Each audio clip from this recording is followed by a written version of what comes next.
There is something quietly unusual about the way we sleep today. You probably have your own bed, perhaps your own room, a door you can close, a lamp you can switch off, a particular arrangement of pillows that belongs entirely to you. And when you settle in at night, pulling the blankets up around your shoulders, you do so in a kind of private darkness that feels completely ordinary, completely natural. It feels, in fact, like the only way sleep could possibly work, as though this solitude, this singular personal quietness, is simply part of what sleeping means. But it wasn't always this way. For most of human history, for most of the centuries that came before the one we're living in now, the idea of sleeping alone would have seemed not just unusual but slightly worrying, slightly cold, a little sad perhaps. To sleep alone was to be without warmth, without protection, without the ordinary quiet company of other human beings who were also simply trying to rest. And nowhere is this more visible, more richly documented, and more gently fascinating than in the Middle Ages. If you were to travel back slowly, softly, the way you might drift through a half-remembered dream, to medieval Europe, you would find a world in which the bed was not a private sanctuary. It was a shared space, a communal space, a place where strangers might lie down beside you at an inn, where servants might curl at the foot of a lord's bed, where families of 5 or 6 or more would press together beneath a single blanket in a single room, breathing in the same warm air, listening to the same wind move across the thatch above them. And no one thought it was strange. No one thought it was inappropriate, or uncomfortable in any social sense, or worthy of comment. It was simply the way things were, the way sleep worked, the way the night arranged itself. So tonight, wherever you are, whatever hour it is, we're going to drift back into that world together.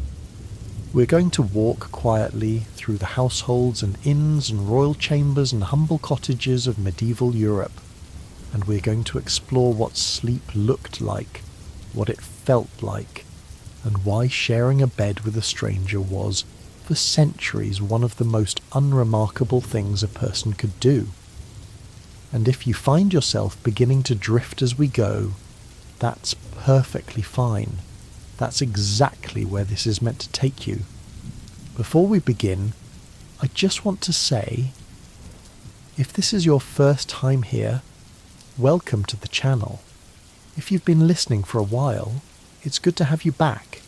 If you feel like it, drop a comment and let me know where in the world you're listening from tonight, and what hour it is wherever you are. It's always a quiet pleasure to imagine all the different places and all the different darknesses that these stories travel through. Now, let's begin. Close your eyes if that feels comfortable. Imagine yourself standing at the edge of a village. It is evening, late evening, sometime in the 13th century, though the exact year is soft and unimportant. The sky above you is darker than you're used to. There are no street lamps here, no orange glow on the horizon from a distant city. The stars, where the clouds allow, are brilliant and many. The moon, if it happens to be full tonight, casts a pale and gentle light across the rooftops. Low, thatched rooftops, the straw slightly silvered by that pale glow, the smoke from inside drifting upward and dissolving quietly into the dark. The air is cool, not cold yet. We're perhaps in early autumn or late summer, but there is a softness to the temperature that reminds you that warmth, soon, will need to be found and kept.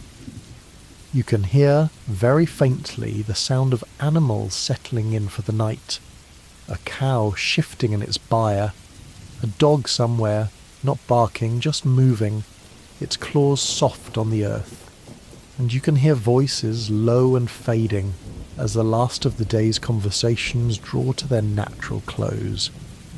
The houses here are small, smaller than you might imagine. Most families in a village like this one live in what we would call a single-room dwelling, or perhaps 2 rooms if they're doing reasonably well.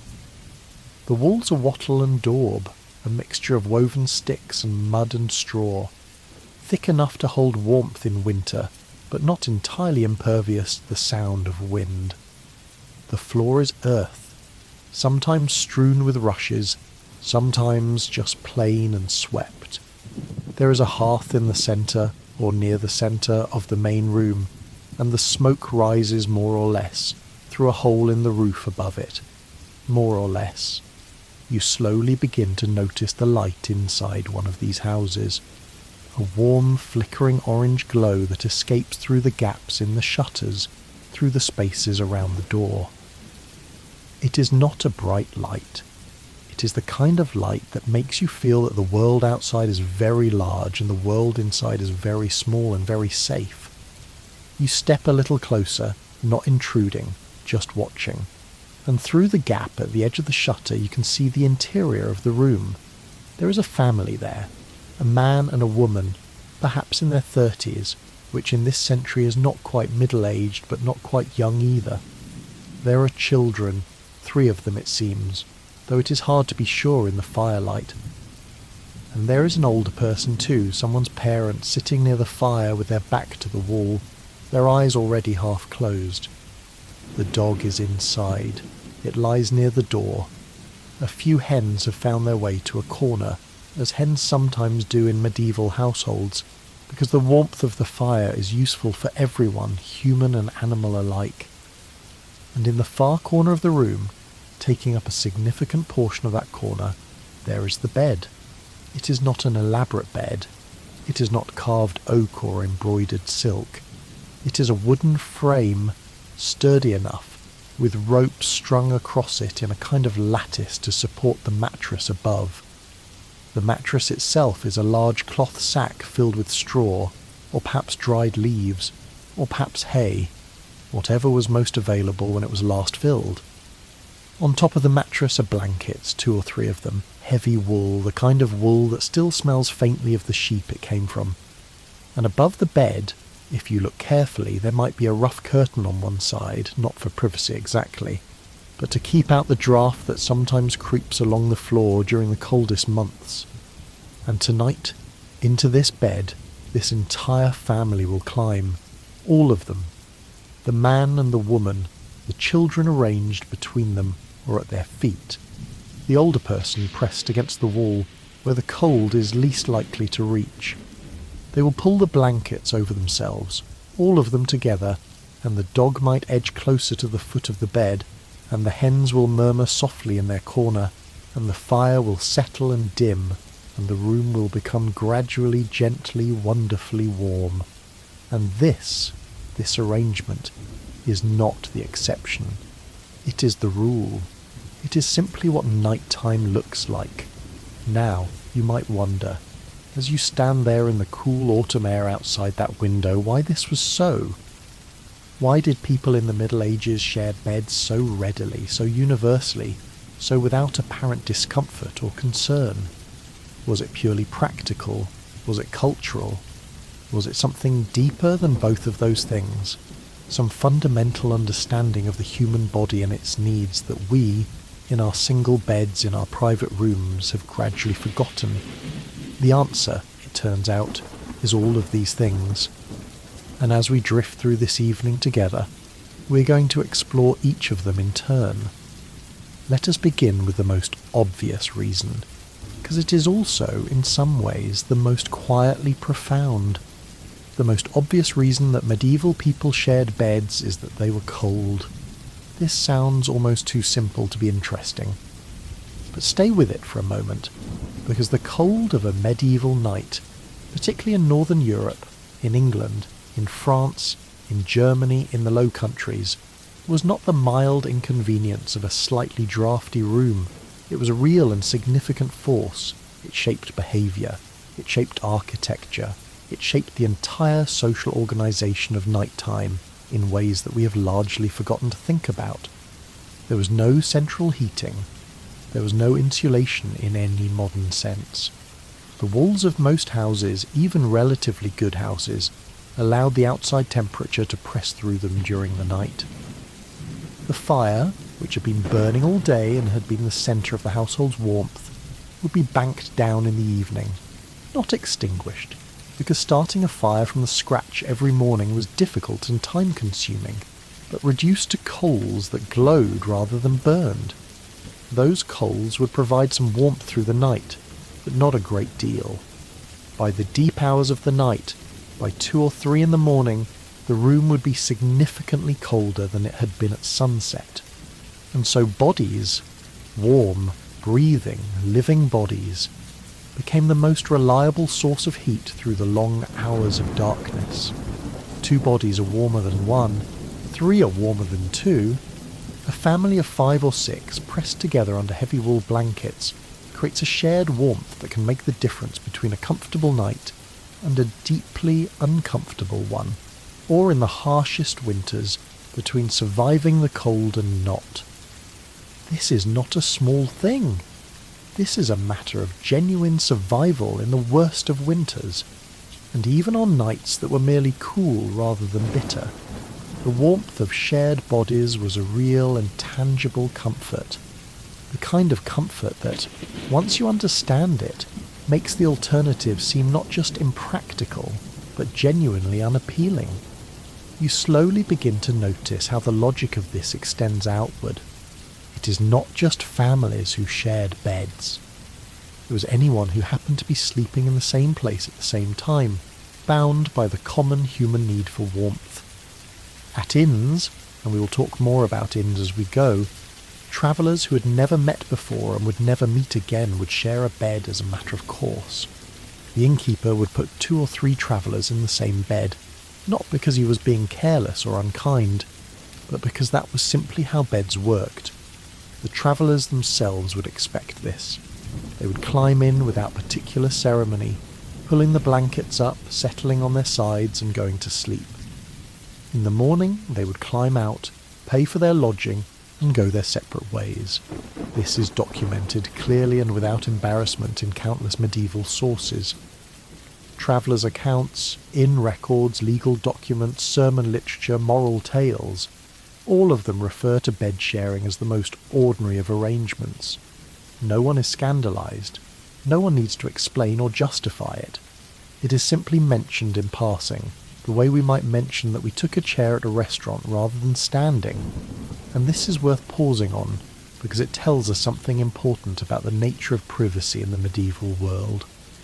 Our modern concept of privacy, the idea that the body and sleep and certain kinds of vulnerability belong to a zone that is fundamentally personal and protected, this concept did not exist in the Middle Ages in any form we would recognise. Privacy, as we understand it, is a relatively modern invention.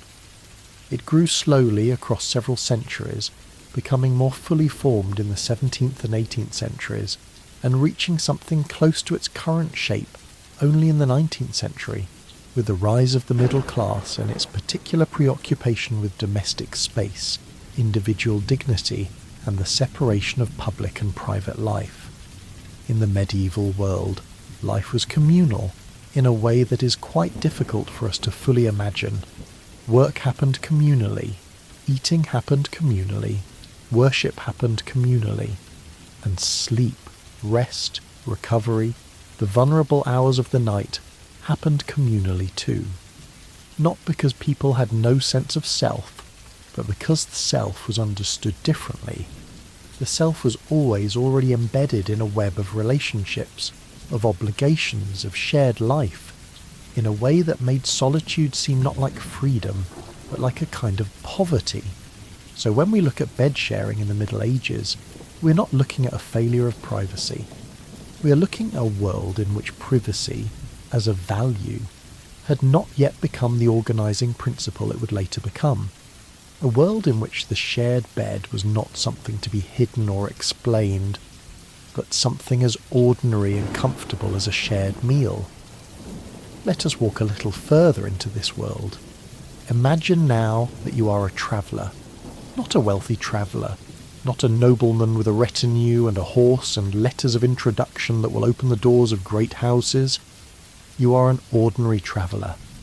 A merchant, perhaps, carrying a bolt of cloth or a small quantity of spices from one town to another, or a journeyman craftsman a carpenter or a blacksmith, moving from place to place in search of work, or a pilgrim, which is to say someone making a long journey to a sacred place, to Canterbury perhaps, or to Santiago de Compostela, or to Rome, for reasons that are partly religious and partly just the deeply human desire to go somewhere, to be in motion, to see what is beyond the next hill.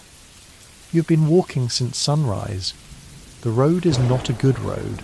Medieval roads rarely are. It is more like a worn track through the landscape, wide enough in summer for a cart to pass, muddy and narrow in autumn when the ground is soft. Your feet are tired, your back is sore. You've eaten, sometime around midday, whatever you had brought with you, bread probably, and a piece of hard cheese, washed down with water from a stream. Now the sun is getting low, and the temperature is dropping, and you need to find a place to sleep. The village ahead has an inn. You've stayed at inns before. You know what to expect. The inn is not what a modern traveller would think of as an inn. It is a large house, larger than most of the houses in the village, with a main room that serves as a common space, where food and drink are available, where the fire is kept burning, where travellers and locals alike can sit and warm themselves and talk, and gradually, as the evening wears on, become pleasantly drowsy. There might be a stable attached, for the horses of travellers who have horses. There might be a small secondary room or two, if the innkeeper is prosperous enough. But the sleeping arrangements are simple. The innkeeper will offer you a bed, and the bed will almost certainly contain other people. You understand this. You hand over your penny, or your few coins, and the innkeeper gestures toward a room, or perhaps just toward a corner of the main room where several figures are already arranged under blankets. You find a space. You remove your outer garments, the cloak, perhaps, if you have one, or the heaviest layer of your clothing, and you lie down. You pull a portion of the blanket over yourself. The person next to you shifts slightly, making room. They do not open their eyes. They are already most of the way asleep. You're not particularly bothered by this. You've done it many times. The warmth of the bodies next to you is honestly welcome. The sounds of other people breathing are familiar and oddly comforting. You're not alone in the dark, which feels, in this world, like a good thing. And slowly, as the fire settles and the room grows quieter, you drift away. This is the traveller's experience of bed sharing in the Middle Ages. Routine, expected, comfortable enough. But bed sharing was not only a matter of practical necessity at inns and in small houses. It was also, in the grander households of the medieval world, a matter of social organisation, of hierarchy, of the complex web of obligation and honour that defined relationships between lords and servants, between masters and those who served them. In a great household, the house of a baron or a bishop or a prosperous knight, the lord did not sleep alone. He slept in a chamber, a room set aside specifically for sleeping, which was itself a mark of status, because most people did not have rooms set aside specifically for anything. The chamber was a relatively private space, in the sense that not everyone in the household had access to it. But it was not private in our modern sense. It was populated. The Lord's closest servants, his body servants, the people responsible for his physical care and comfort, would sleep in the same room as their master. Some of them would sleep on pallets on the floor, straw-filled mattresses that could be rolled out at night and rolled up again in the morning. Some, in the grandest households, might sleep across the threshold of the door, their bodies serving as a kind of human barrier against unwanted intrusion during the vulnerable hours of the night. This was not considered degrading, or not primarily so. It was an honour to sleep near the Lord. It indicated proximity, trust, intimacy of a social rather than romantic kind. The people who slept nearest to the most powerful person in the household were among the most trusted members of that household. They were inside the innermost circle. In the royal court, this was elevated to a formal institution. The English monarchy, for example, had an office called the Groom of the Stool, a title that sounds, to modern ears, both peculiar and unfortunate. But the person who held this title was among the most powerful individuals at court, because they had direct physical access to the king. They assisted the king in intimate personal matters, yes, but they also slept near the king. They were present during the king's most vulnerable moments, and this proximity was understood to confer enormous influence. Other European courts had similar arrangements. The French chambellan, the Spanish camarero mayor. In all the great courts of medieval Europe, the organisation of the royal sleeping space was a matter of the highest political significance. Who was allowed into the bedchamber? Who slept near the monarch? Who attended during the vulnerable nighttime hours? These were questions that touched directly on questions of power, favour, and trust. And so we see, even at the very apex of medieval society, that sleeping was a communal act. Even kings slept with other people nearby. Even the most powerful individuals in Europe organised their nights around the presence of other human bodies in the same space. There is something quietly equalising about this. Not in any grand political sense. The differences in status between a king and his grooms were vast and absolute. But in the simple physical sense that everyone, from the peasant in his small house to the monarch in his palace, went to sleep in the company of others. The night was shared, the darkness was shared, the vulnerability of sleep was shared. You slowly begin to notice, as you sit with this idea for a moment, how different this feels from our own world. How different it feels to think of sleep as something that belongs not just to you, but to the group, the household, the family, the community of travellers or servants or companions who happen to be in the same place when the light fades. Let us stay with this feeling for a while and drift a little deeper. The bed itself, the actual physical object, was one of the most important and most valuable items in a medieval household. This might seem surprising, but it makes sense when you consider what beds were and what they cost to make. A good medieval bed was not a simple object. It began with the frame, which was made of wood, sturdy, carefully jointed wood that had to be shaped and fitted by a craftsman with genuine skill. The frame consisted of a headboard and footboard, 2 long side rails, and a system of ropes or leather straps strung between the rails in a lattice pattern, which would support the weight of the mattress and the people sleeping on it. These ropes needed to be tight. Loose ropes meant a sagging mattress which was uncomfortable, and they needed to be retightened regularly, which is the origin of the old phrase sleep tight. On top of the rope base went the mattress. For ordinary people, this was a large sack of cloth, stuffed with straw or hay or dried rushes. For people of somewhat higher status, the mattress might be stuffed with wool fleece, which was softer and held its shape better. For the wealthy, there were feather mattresses, featherbed is the word, filled with the down of geese or ducks, soft and yielding and extraordinarily warm. A featherbed was a luxury item. It was listed in wills.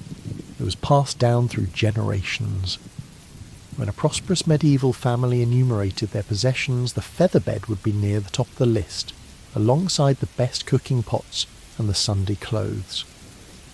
Above the mattress came the sheets, linen usually, because linen could be washed more easily than wool, and washing the bedding was an important part of household hygiene, even if it didn't happen as often as we might like. Above the sheets came the blankets, wool and heavy, often several layers deep, and in the grandest beds, above all of this came the coverlet, an embroidered or decorated top cover that was as much a display of wealth as it was a practical item, a signal to anyone who saw it that this household had the means to own beautiful things. And then, for beds of status, there was the canopy. The tester, it was called, or the cellure, a fabric ceiling stretched over the bed on wooden poles, with curtains hanging down on the sides that could be drawn closed at night to create a small, enclosed, almost tent-like space within the larger room.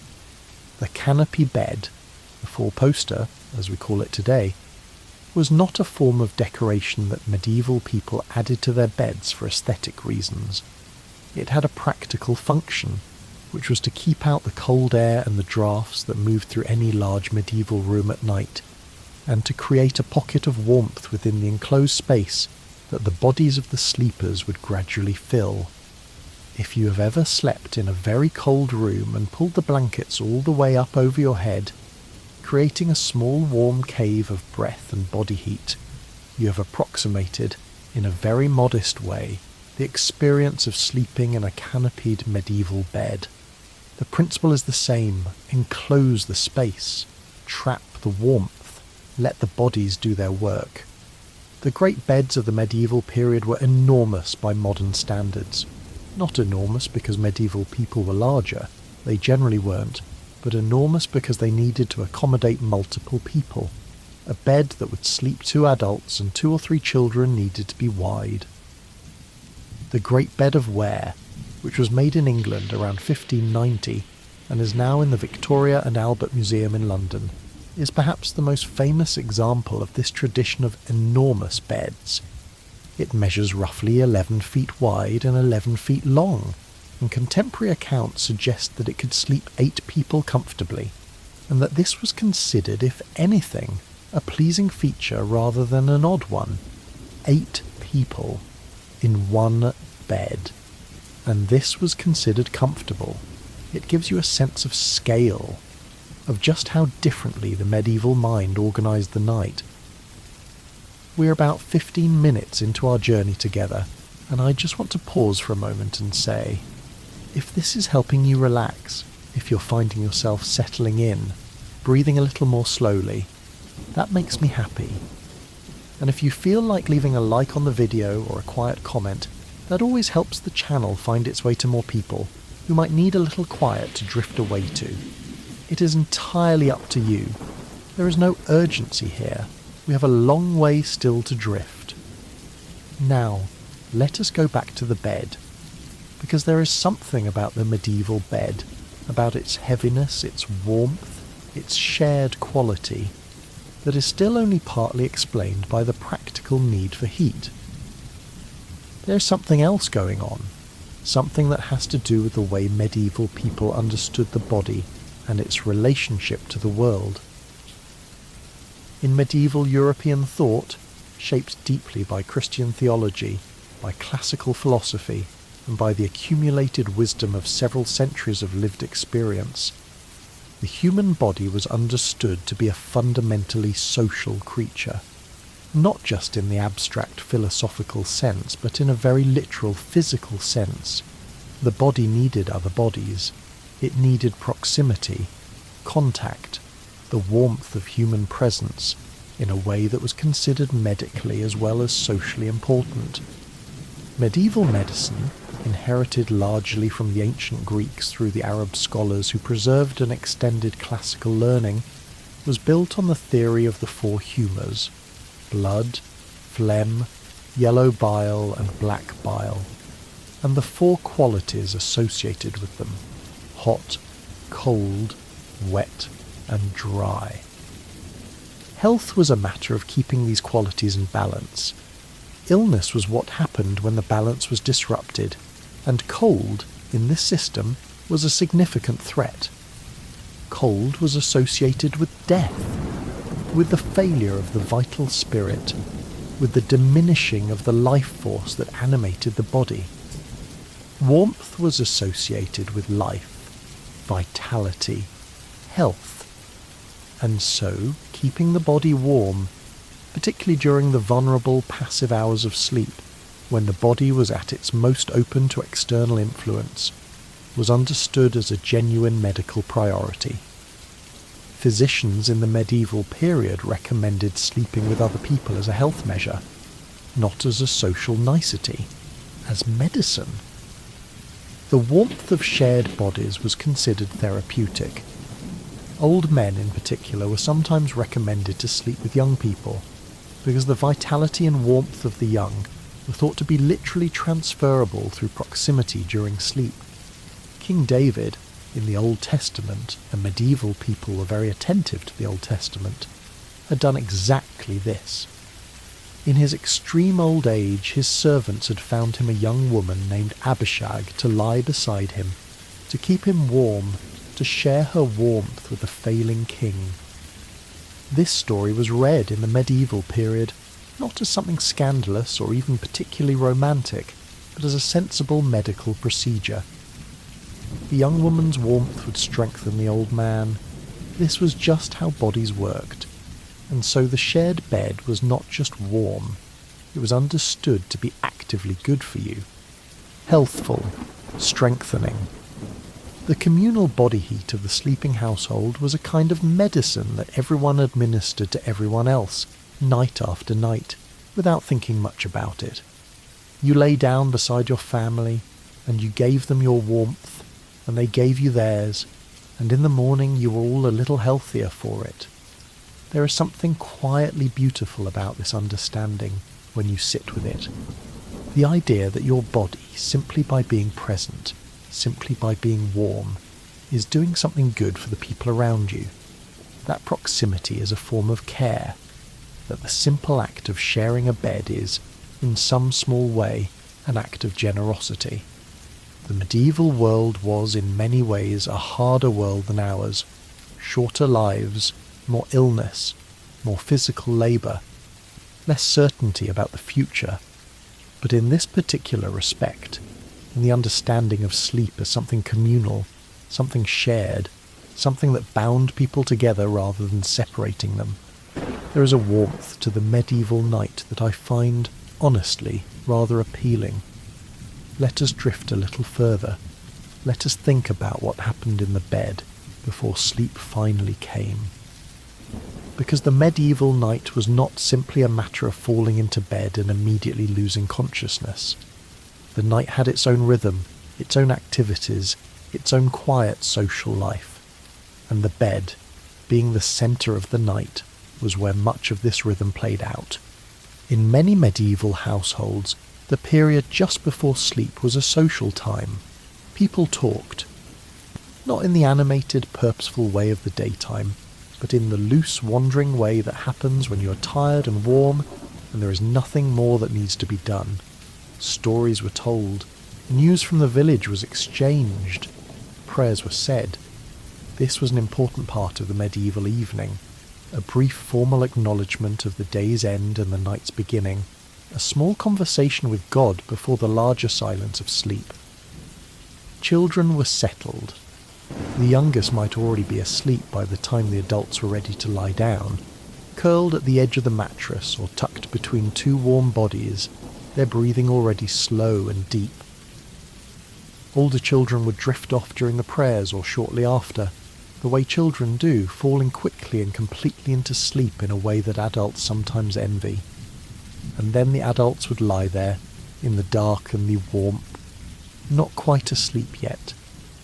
This was, it seems, a time for conversation of a more private nature, for the things that are easier to say in the dark, when you cannot quite see the face of the person you are speaking to, when the softness of near sleep loosens the tongue and quiets the part of the mind that worries about how things will sound.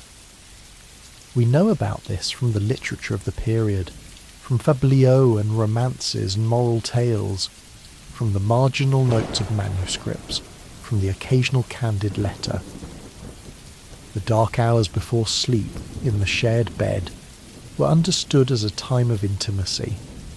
Not exclusively romantic intimacy, but the broader intimacy of people who are truly known to each other, who have no performance to maintain, who are simply, at last, themselves. This is a kind of intimacy that is hard to replicate when you sleep alone. When there is no one beside you in the dark, the conversations that happen on the edge of sleep, those loose, half-formed exchanges that belong to the space between waking and dreaming, have nowhere to go. They dissolve into the air of an empty room. In the shared bed they have a listener, and that listener is half asleep themselves, which means they receive what you say with a softness that the fully waking mind might not always manage. There is something in this worth holding on to even now. The conversations that happen in the dark at the edge of sleep are often among the truest conversations we have. Let us rest here for a moment in this thought. Let the warmth of it settle around you. The room is quiet. The fire has dimmed to coals. The only sound is breathing. Slow, regular. The sound of bodies at rest. The wind outside moves past the thatch. A dog shifts somewhere. The candle that was burning on the small table near the door has gone out on its own. The wick exhausted. The small column of smoke it leaves behind rising and disappearing into the dark. Everyone is still, for a little while at least.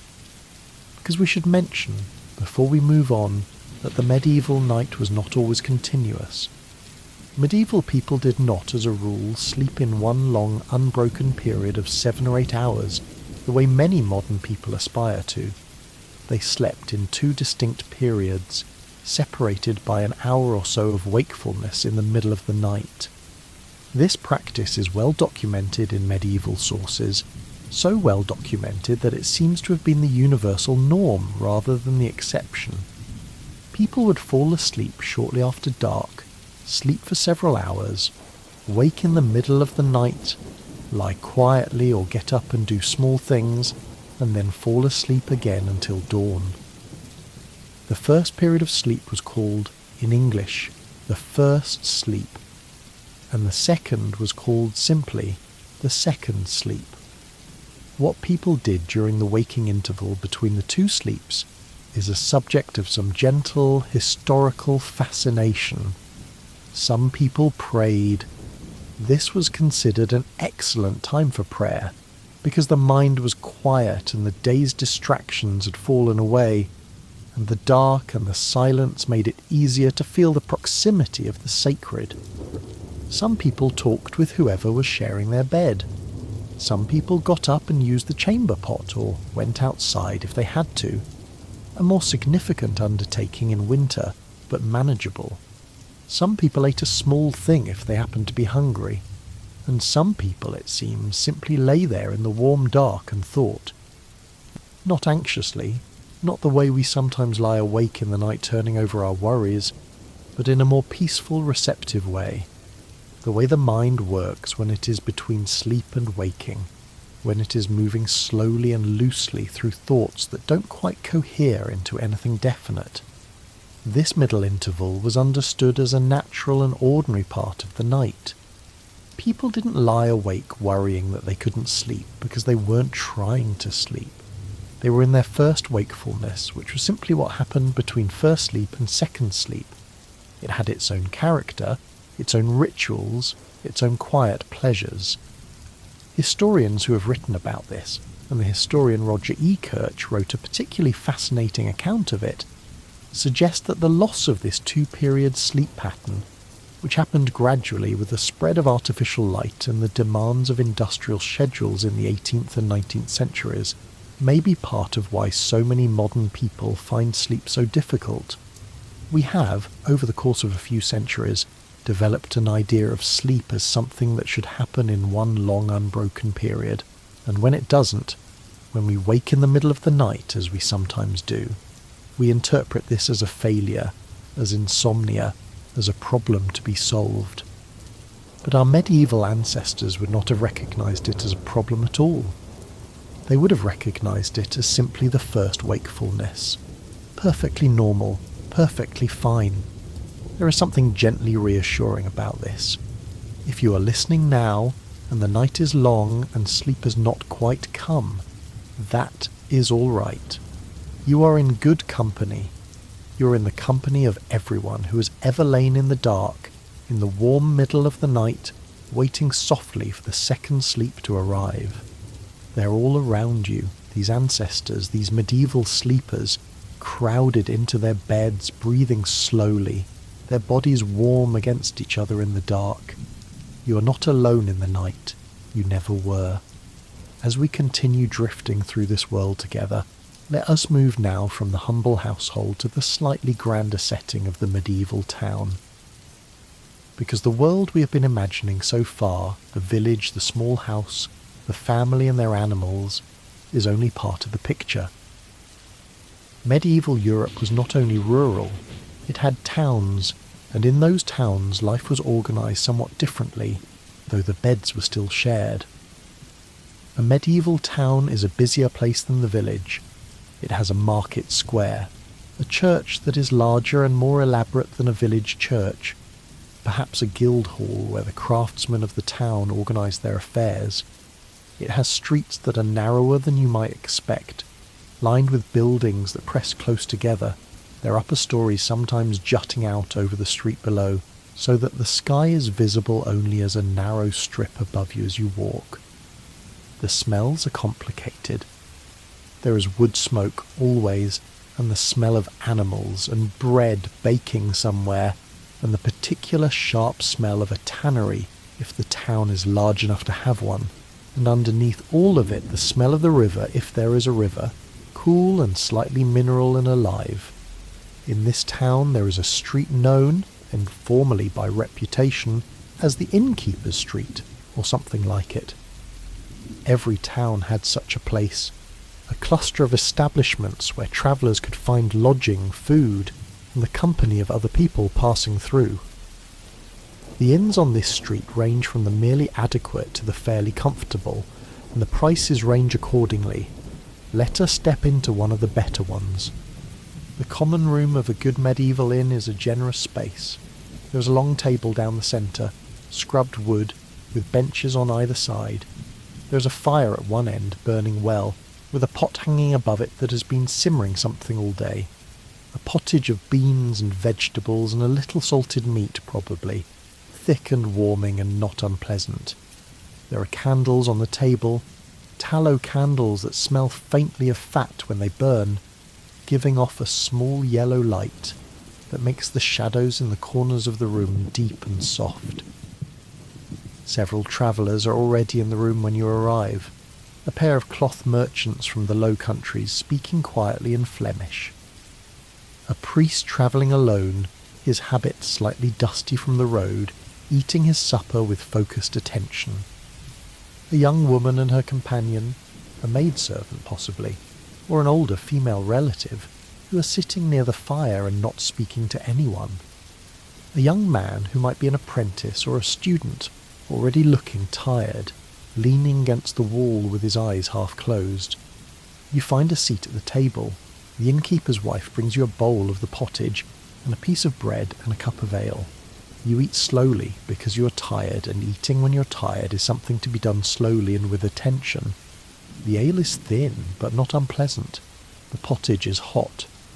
Gradually, as the evening wears on, the room becomes quieter. The merchants finish their supper and their conversation. The priest says a brief prayer over the remnants of his meal and crosses himself. The young woman near the fire has not moved in some time, and it seems likely that she's asleep where she sits.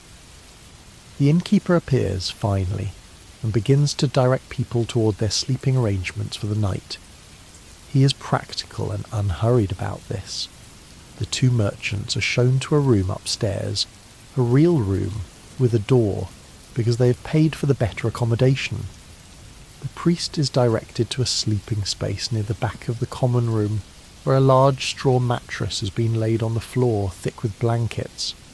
The young apprentice has already slid down the wall and is more or less asleep on the bench. You're directed upstairs to a room with a bed. You're pleased about this. The bed is not luxurious, but it is a bed.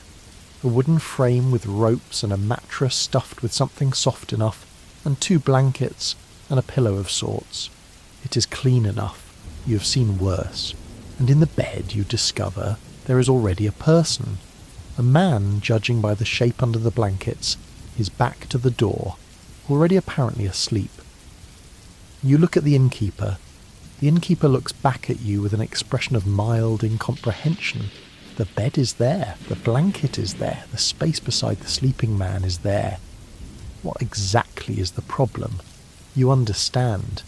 You remove your cloak and your outer layer. You find a space on the far side of the mattress and you pull the blanket over yourself. The sleeping man does not stir. He smells of horses and wood smoke. His breathing is slow and deep. In the morning you will discover that he is a wool merchant from Yorkshire, heading south with a sample of his wares. You will eat breakfast in the common room together, and he will be pleasant enough company, and you will go your separate ways. But for now, you sleep. This scenario, unremarkable, routine, documented in countless accounts, is the heart of what we mean when we talk about bed sharing in the Middle Ages. It was a function of scarcity. There were never enough beds, but also of a cultural understanding that the bed was, by its nature, a shared space, not shared in the sense of being jointly owned or managed, but shared in the sense that whoever needed it could use it, like a seat at a table or a place at a fire, available to whoever arrived. The rules around this sharing were not entirely absent, however. There were conventions, there were expectations, and understanding them tells us a great deal about how medieval people navigated the complex social territory of the shared bed. The most basic rule was one of modesty in a specific practical sense. You slept in your clothing, or in something very close to it.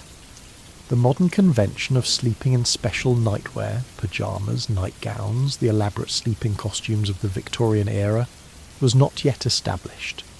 Medieval people slept in a long linen garment called a chemise or shirt, which was the undergarment they wore beneath their outer clothes. This garment covered the body from neck to below the knees, and it served as sleeping wear simply by remaining on when everything else came off. It was modest enough. It was also warm. It was, for the purposes of the shared bed, both practical and appropriate. The wealthy, in their private or semi-private chambers, might have sleeping garments that were finer, more carefully made, embroidered perhaps of better linen. But the principle was the same. You remained clothed in the bed, in something covering and decent, and this was understood to be sufficient for the purposes of shared sleeping with someone who might be a stranger. Another convention was one of position. In a shared bed with a stranger, there were understandings about where bodies should and should not go, not in any elaborate codified sense, but in the practical way that people who are sharing a small space always work out an arrangement. You took your side.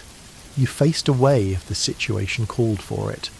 You didn't press yourself against the other person unnecessarily. You maintained, in the close quarters of the shared bed, a kind of invisible but mutually understood boundary. These social rules were reinforced by the moral literature of the period. Sermons and conduct manuals, the self-help books of the medieval world in a sense, sometimes addressed the question of how to behave in a shared bed. They were on the whole more concerned with the spiritual dangers of mixed-gender bed sharing than with any general condemnation of the practice itself. Sharing a bed with a stranger of the same sex was not a moral concern. Sharing a bed with a stranger of the opposite sex was an occasion for greater caution, not because the practice was forbidden, but because it was an occasion where temptation might arise, and the moralist's job was to warn against temptation. This gives us a useful insight into the medieval understanding of the body and its risks. The concern was not with physical proximity itself, but with the specific emotional and spiritual dangers that certain kinds of proximity might occasion. A man sleeping next to another man at an inn was not, morally speaking, interesting. A man sleeping next to a woman at an inn was potentially interesting, in the way that any situation involving men and women in close physical proximity was potentially interesting, and therefore warranted a note of caution. But even in the mixed-gender cases, the practice was not condemned wholesale. It was tolerated. It was common. It was the way things were, even if the moralists would have preferred a world in which it was not necessary. This is the medieval attitude toward many things, if we are honest. a recognition that the world as it is falls somewhat short of the world as it theoretically should be, combined with a practical accommodation of reality as it actually presents itself. People share beds. They will continue to share beds. The most we can do is encourage them to behave properly while they do so. Let us move now from the world of the inn to the world of the great household, because it is there, in the palaces and manor houses and castles of the medieval nobility, that we find the most elaborately organised sleeping arrangements, and some of the most fascinating records of what those arrangements were like. A medieval great house was not simply a large house. It was a community, a functioning social unit with dozens, sometimes hundreds, of people living and working within its walls. At the apex was the lord and his family. Below them, arranged in a complex hierarchy of roles and status and obligation, were the household servants, administrators, craftsmen, guards, and hangers-on. This community had to be fed, housed, and organised, and at night it had to be put to bed. The great hall of a medieval manor was, among its many functions, a sleeping room. By day, it was the centre of the household's communal life, the place where meals were served, where disputes were heard, where guests were received, where business was conducted. By night, the tables were cleared or pushed back, the rushes on the floor were spread fresh if needed, and the members of the household who did not have their own rooms, which was to say the majority of the household, arranged themselves for sleep. Some slept on benches, some on the floor, some on simple straw pallets that were kept rolled against the wall during the day and unrolled at night. The fire in the great hearth would be banked down but not extinguished, and its warmth would radiate out across the hall, farthest from the fire being the coldest, nearest to the fire being the warmest, and the arrangement of sleeping bodies in the hall would reflect this geography of warmth. The lowest in status sleeping farthest from the fire, the highest sleeping closest. Above the great hall, literally above it, in the physical architecture of the house, was the Lord's solar. This was the private room of the Lord and his immediate family. The word comes from the Latin solarium, meaning a space exposed to the sun, and these upper rooms were often designed to catch as much daylight as possible, with larger windows than the rooms below. The solar was where the Lord and his wife and their younger children would sleep. It was where the most valuable possessions of the household were kept. It was a degree of privacy unavailable to most of the household, though still not what we would call private. The Lord's bed in the solar was the most important piece of furniture in the house. Its quality signalled his wealth and status. Its size was generous. It needed to accommodate at minimum the Lord and his wife, and potentially children, and the occasional trusted servant. Its appointments, the sheets, the blankets, the coverlet, the curtains of the canopy, were maintained with care and replaced when they wore out. Keeping the Lord's bed in good condition was someone's specific job. That someone was usually called the chamberlain or the chamberer or some variation on this theme. The person in charge of the chamber, the bedroom, the sleeping space of the Lord. The chamberlain helped the Lord undress in the evening. They supervised the preparation of the bed, the warming, the making, the checking for vermin, which was a necessary concern in the medieval period. They were present in the chamber during the Lord's sleep, ready to assist if needed. And in the morning they helped the Lord dress and begin his day. This intimate service, this careful, daily attendance on another person's body and its needs, was a position of trust and proximity that could not be given to just anyone. The chamberlain was typically someone of good family, someone who could be relied upon, someone who had been in the household long enough to be known and trusted. In royal households, as we have noted, this role was elevated to an office of state, with political implications far beyond the merely domestic. And sleeping in the Lord's chamber, on a pallet on the floor, or on a simple bed nearby, was part of the chamberlain's role. They needed to be available through the night. Not standing, not alert, just present, sleeping nearby, with the light awareness of someone who knows they might be needed. The kind of sleep that one ear stays open for. You slowly begin to notice how different this is from our modern understanding of what a bedroom is. For us, the bedroom is the most private room in the house, the room we close to visitors, the room where we go when we want to be alone, the room whose intimate connection to sleep and vulnerability makes it feel almost sacred in its privacy. For the medieval lord, the chamber was the room where his closest associates gathered, where his most private conversations happened, where his body was attended to with a formality that had enormous social significance. Private, yes, relative to the Great Hall, but not private in our sense. The gradual process by which the bedroom became private is one of the great quiet stories of European history. It happened slowly across several centuries, and it involved changes not just in architecture but in ideas, in what people thought privacy meant and why it mattered and who was entitled to it. In the medieval period, the movement toward privacy began at the very top of the social scale. Kings and great lords gradually sought to create more layers of separation between themselves and the full community of the household.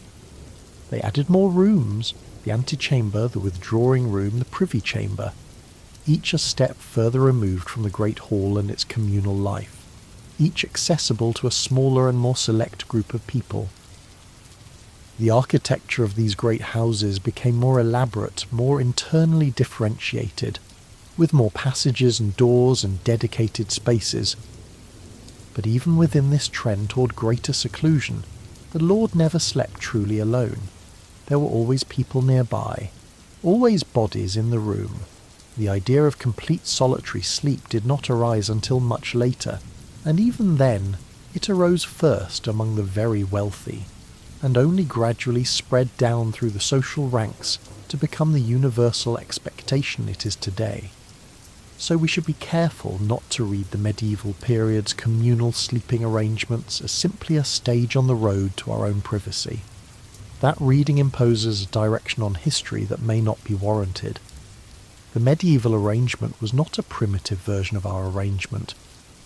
It was a different arrangement, reflecting different values, different understandings of the self and its relation to others, different ideas about what the night was for and what the body needed. It is possible, quietly, tentatively, to wonder whether some of what we have gained in privacy we have also lost in community, whether the solitude of the modern bedroom, for all its comfort and dignity, costs something too, whether there is something that human beings need from proximity and warmth, and the sound of other people breathing nearby that we're not entirely succeeding in replacing.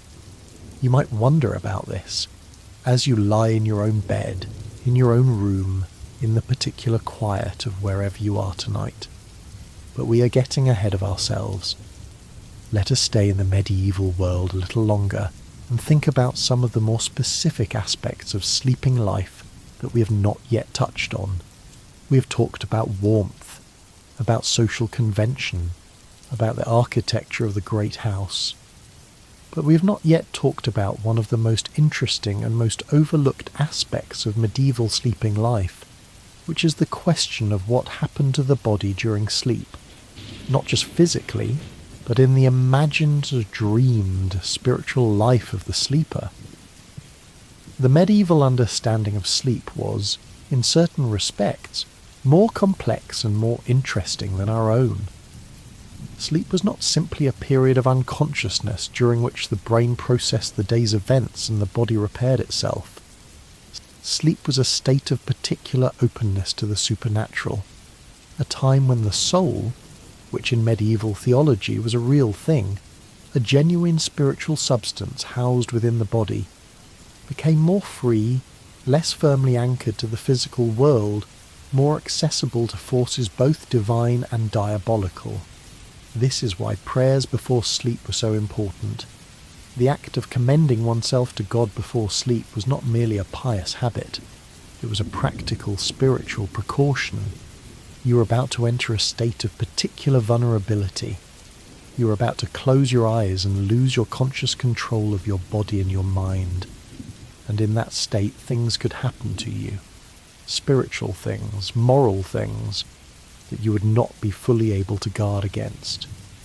Dreams, in this context, were not random productions of the sleeping brain. They were messages, warnings, visitations. A good dream might come from God, a gentle reassurance, a word of guidance, a glimpse of the divine.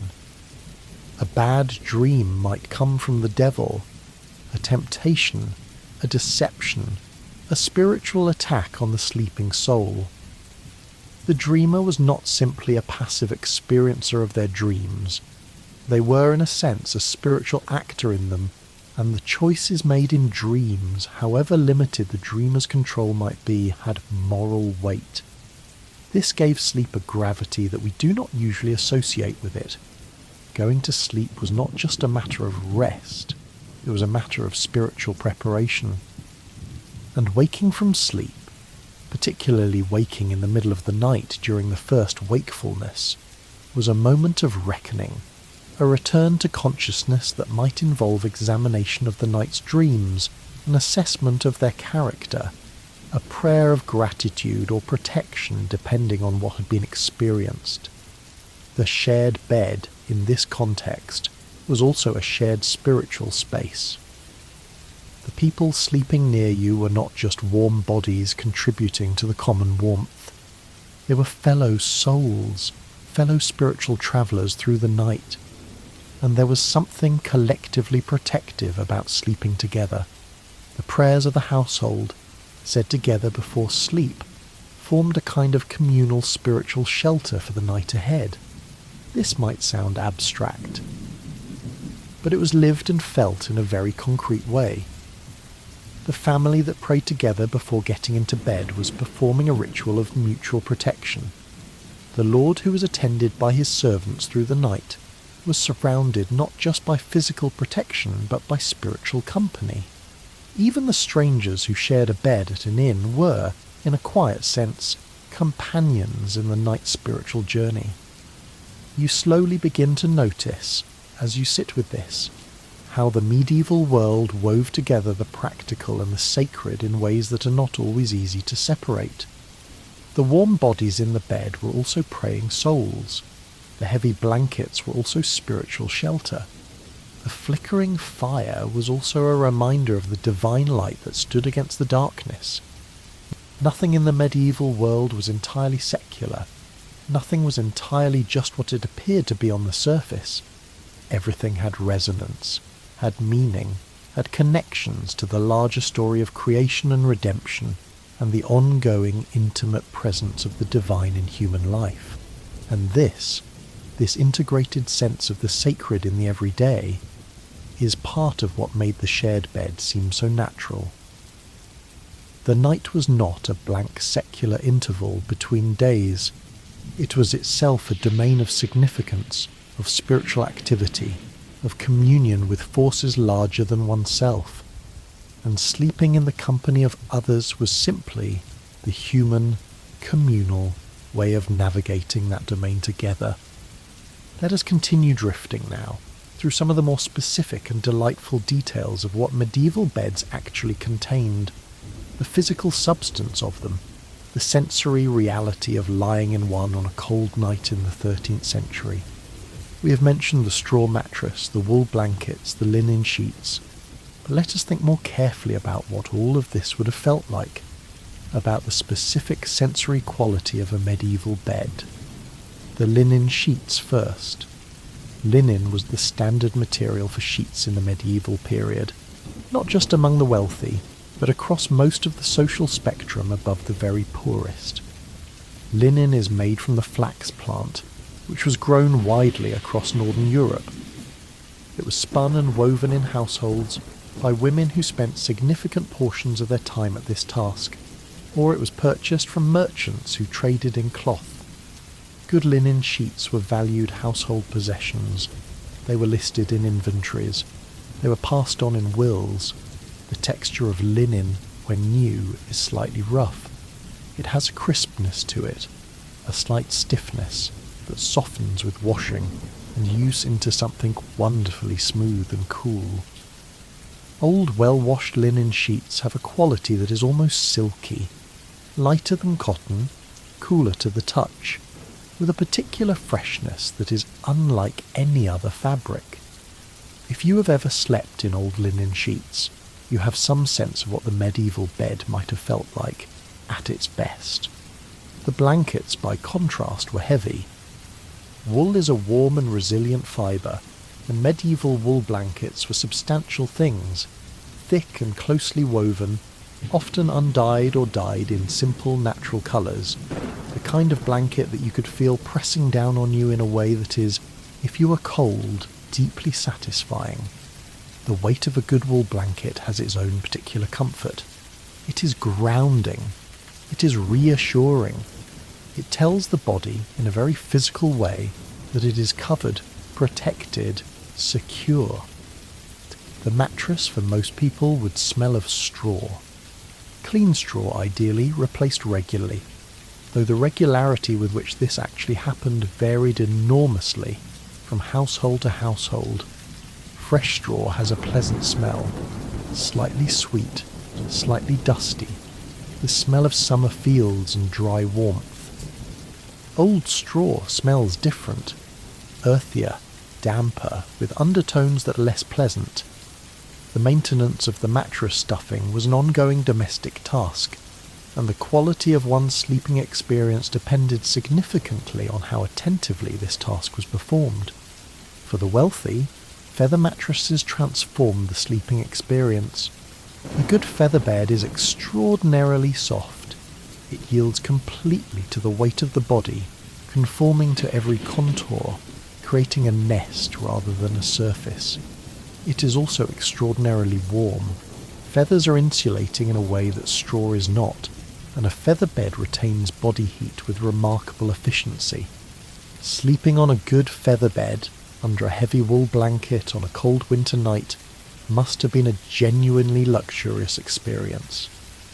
It is not difficult to understand why feather beds were so valued, so carefully maintained, so prominently featured in wills and inventories.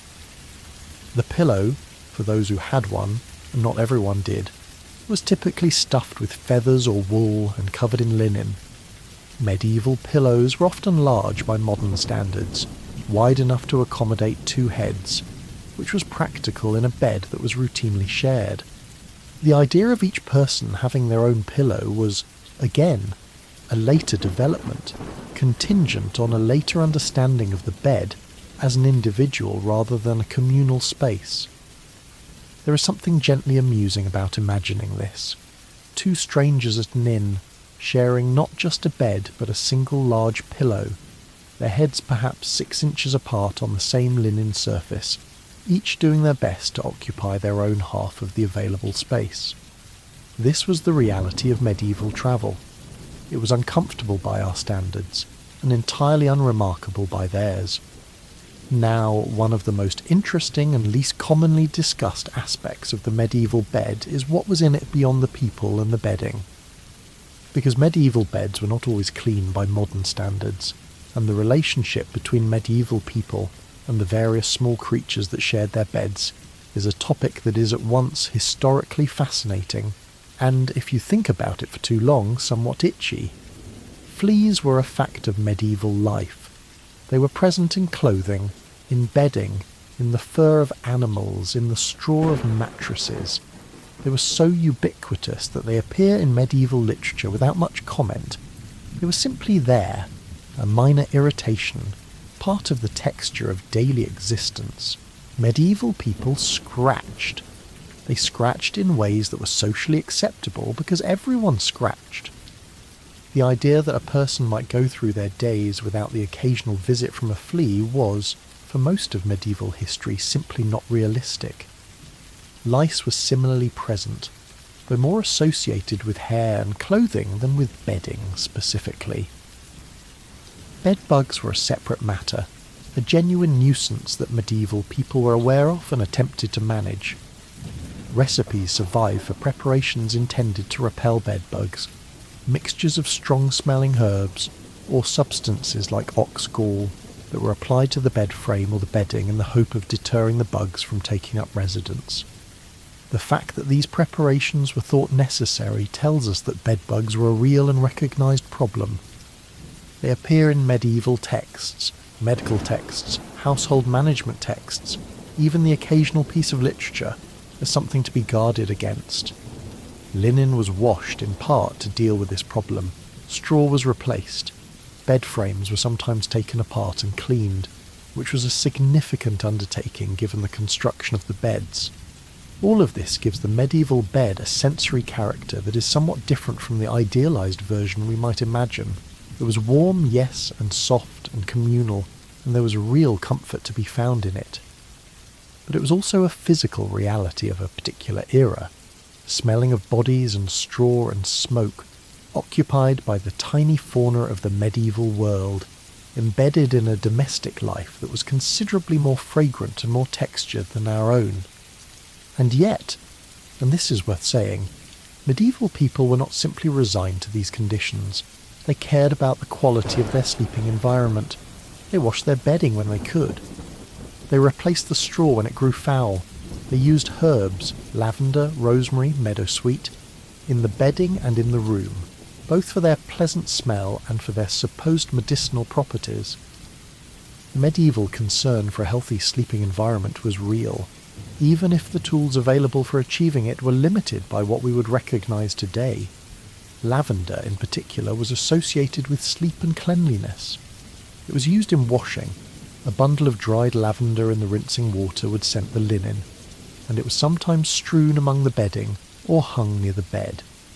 The smell of lavender in a medieval bedroom was not just pleasant, it was medicinal, protective, a small gesture toward the kind of purity that the night's spiritual openness seemed to require.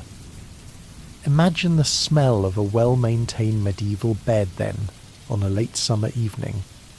Linen washed and aired, straw fresh, dried in the sun, lavender somewhere nearby, wood smoke drifting faintly from the hearth below, the particular warmth of the room at the end of a day, before the fire has fully dimmed.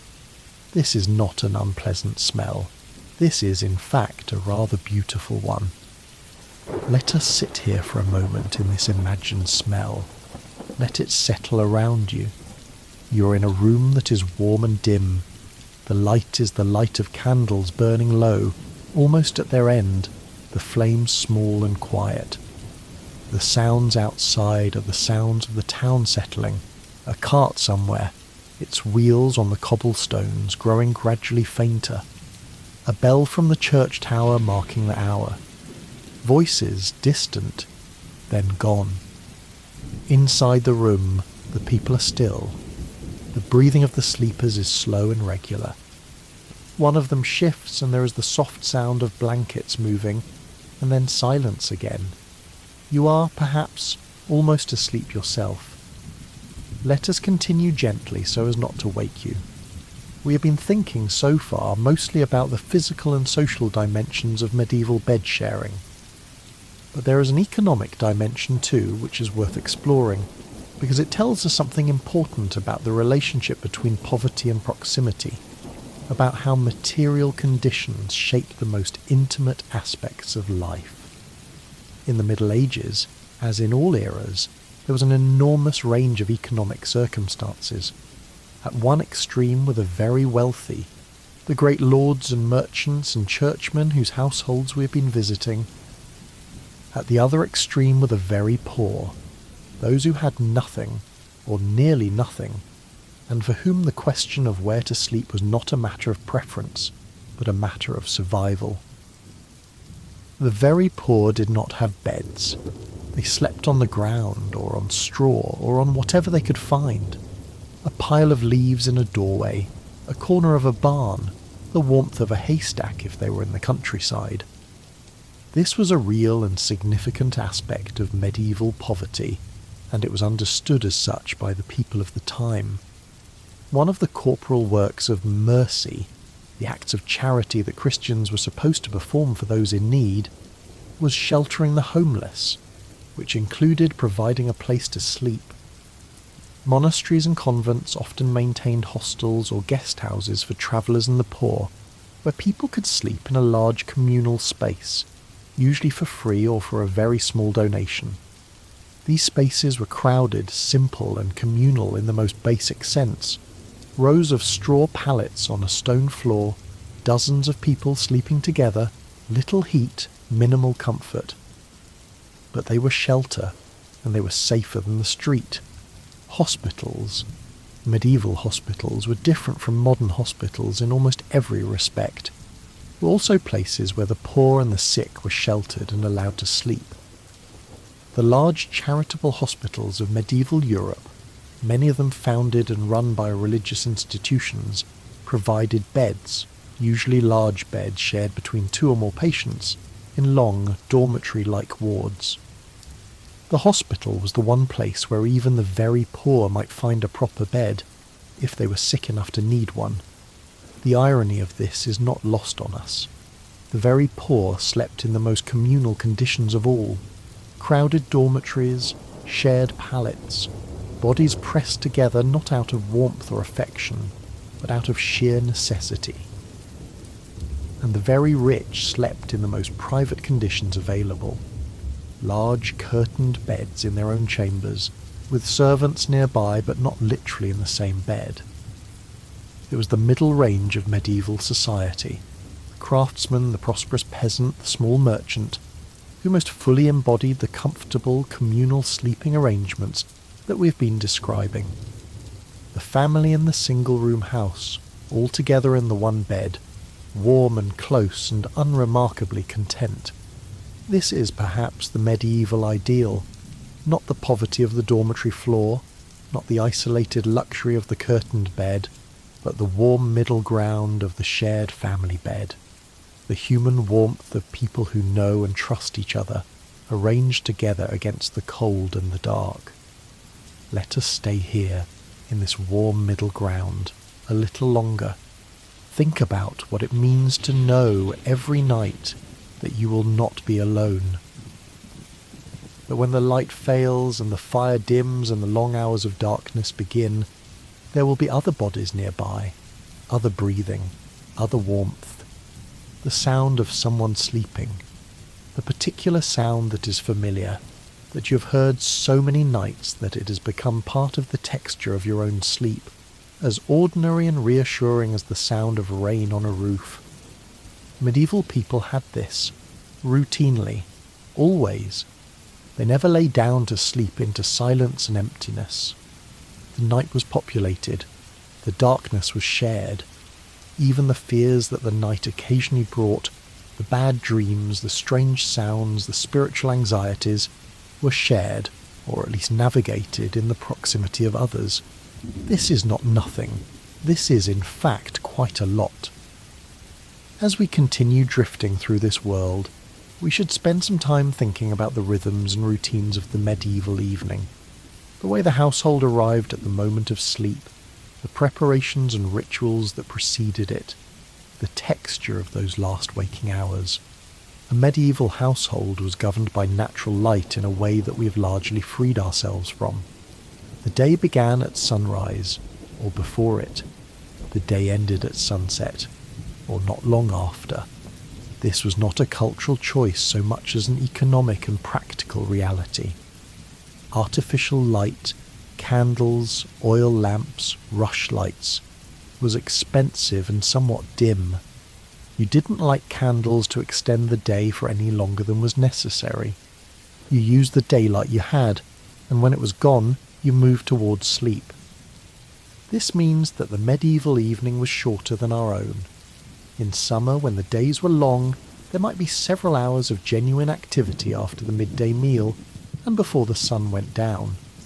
But in winter, and winter was the dominant season of the medieval imagination, the season that shaped life most powerfully, the darkness came early and stayed late, and the period between supper and sleep was brief. Supper was typically the second and last major meal of the day, taken in the late afternoon, roughly what we might call 4 or 5 o'clock. In a peasant household it was simple. The remains of the morning's pottage, bread, perhaps a small amount of cheese or salted fish, a cup of ale or water. In a great household it was more elaborate, with multiple dishes and a certain formality of service, though even there the meal was not as late in the evening as modern dinner tends to be. After supper, in a peasant or craftsman's household, the activities of the evening were limited. There might be some small task to complete by firelight, spinning perhaps, because spinning is something that can be done in low light, the hands knowing what to do without the eyes needing to guide them closely, or simple repairs to clothing or tools, or conversation, or in households where someone could read, the reading aloud of something, a passage from the Bible, a saint's life, a story, then prayers. The prayers were spoken aloud, together. The whole household gathered for a moment of shared acknowledgement of the day's end and the night's beginning. They were not long prayers, usually, a paternoster, an Ave Maria, perhaps a psalm if someone knew one, but they were regular and important. They were the formal closure of the day, and then bed. The children first, the youngest already half asleep, carried or led to their place in the bed, arranged among the blankets with a care that is entirely recognizable across the centuries. The older children following, resistant perhaps, the way children always resist sleep even when they are clearly tired.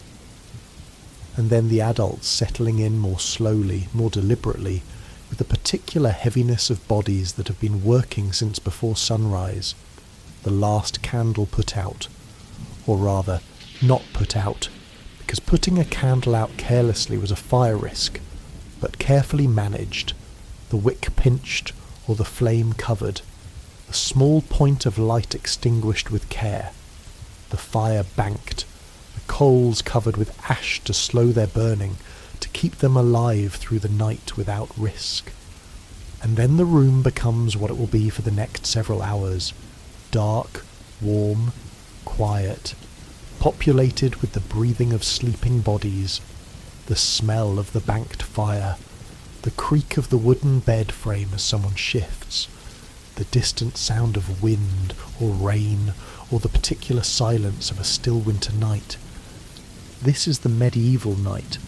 This is what millions of people across centuries experienced as the most ordinary and intimate reality of their lives. There is something deeply settling about imagining it, something that makes the eyelids feel heavy and the breath slow, something that reminds the body of its oldest rhythms, the rhythm of dark and light, of activity and rest, of the day's demands and the night's release. You are, I hope, drifting now. If you are, that is exactly right. We have been travelling together for some time, and the world we have been walking through is warm and quiet, and there is no urgency here, no need to hold on to any particular detail, just let it wash over you. Let the voices of the medieval night, the breathing, the occasional murmur, the settling of the fire, become part of whatever you are drifting toward. We will continue our journey, but gently, so gently that you might not notice where the waking ends and the sleeping begins, which is, if you think about it, exactly as it should be. Let us think now about something that connects the sleeping arrangements of the medieval household to a broader set of ideas about community and belonging. Because one of the things that makes the medieval approach to sleep so interesting and so different from our own is not just the physical sharing of space, but the social meaning of that sharing. In the medieval world, to sleep in someone's house was a significant social act. Hospitality, the provision of food and shelter to travellers and strangers, was considered a moral obligation, rooted in both Christian teaching and in the older traditions of Northern European culture that preceded Christianity. The host who refused shelter to a traveller in need was not just being inhospitable in a social sense. He was failing in a fundamental moral duty. This meant that the medieval household was regularly expected to extend its sleeping space to others: travellers, relatives, friends, clients, pilgrims. All of these people might, at various times, find themselves sleeping in the house of someone they knew or didn't know, occupying a corner of the hall or a space in the family bed or a place near the fire. And this was offered, ideally without complaint and without making the guest feel that their presence was an inconvenience. The bed itself was sometimes offered to an honoured guest. The best bed, the most comfortable sleeping space in the house, offered as a mark of respect and welcome.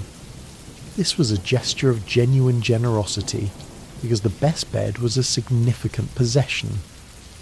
Offering it to a guest meant that the host and his family would sleep somewhere less comfortable, so that the guest might have the best.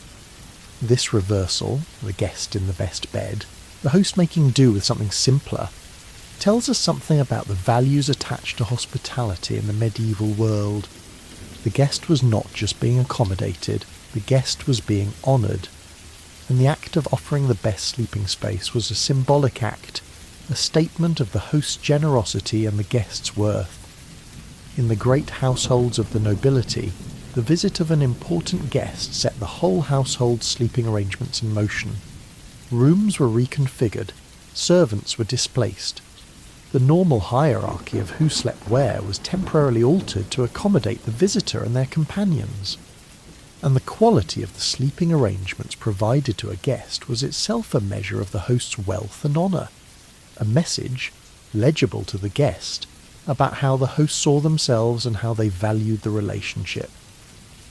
This is all quite far from our modern approach to guests, which tends toward the provision of a spare room, a clean set of sheets, and perhaps a breakfast offered somewhat tentatively the next morning.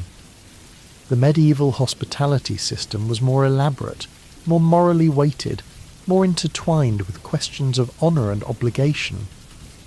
But at the centre of it was still the same simple thing, a warm place to sleep, offered in the spirit of human community.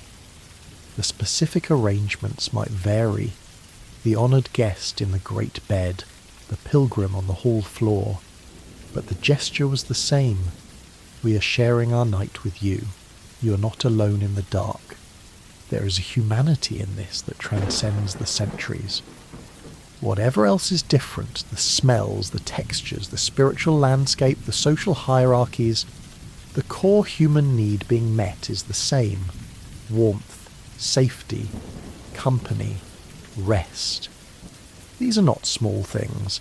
Let us carry them with us as we continue our journey, drifting now into the next part of our story. Let us think, for a little while longer, about the medieval inn.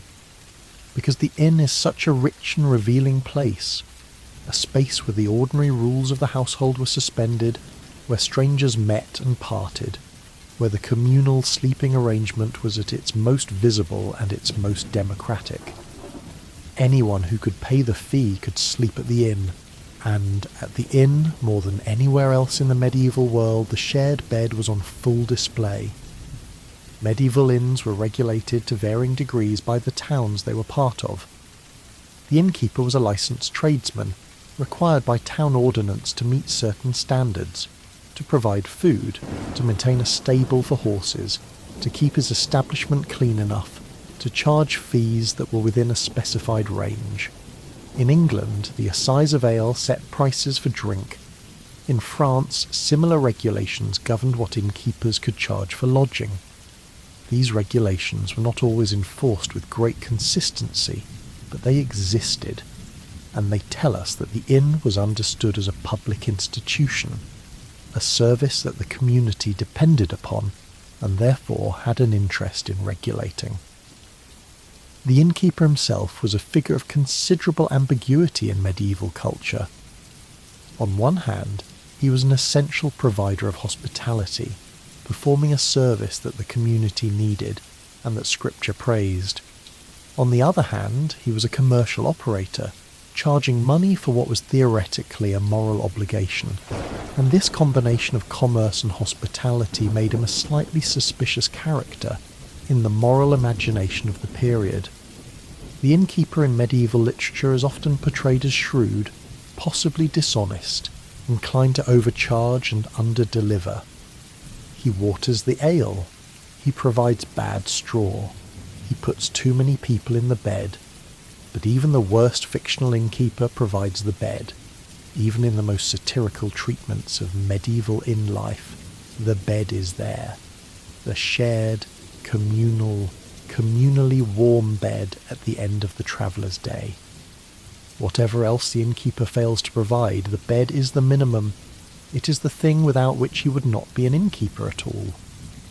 Chaucer's Canterbury Tales, written in the late 14th century, is set largely in and around inns and the roads that connected them. The pilgrims who tell their tales are travelling together on the road to Canterbury, stopping at inns along the way, sharing meals and stories and presumably beds. Chaucer does not describe the sleeping arrangements in detail. He is more interested in the tales than the beds, but the social world he depicts is entirely one of communal proximity. The characters know each other across the class spectrum from the knight to the miller, because they are all in the same small social bubble of the journey. They eat together, they ride together, and at night in the inns along the Canterbury Road, they sleep in whatever arrangement the innkeeper provides. This casual social mixing, the knight and the miller in the same common room, possibly in the same bed, is one of the things that made the pilgrimage and the inn such interesting social spaces.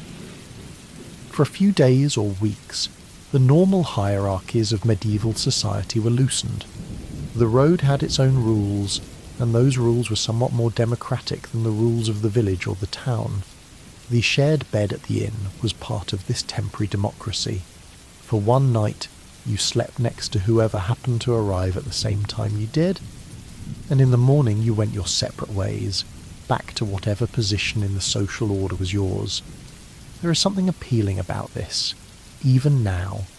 The temporary community of the shared journey, the brief democracy of the inn, the night in which status matters a little less than warmth, and the stranger next to you is not a social problem, but simply another human body, generating heat, breathing slowly, causing no harm at all.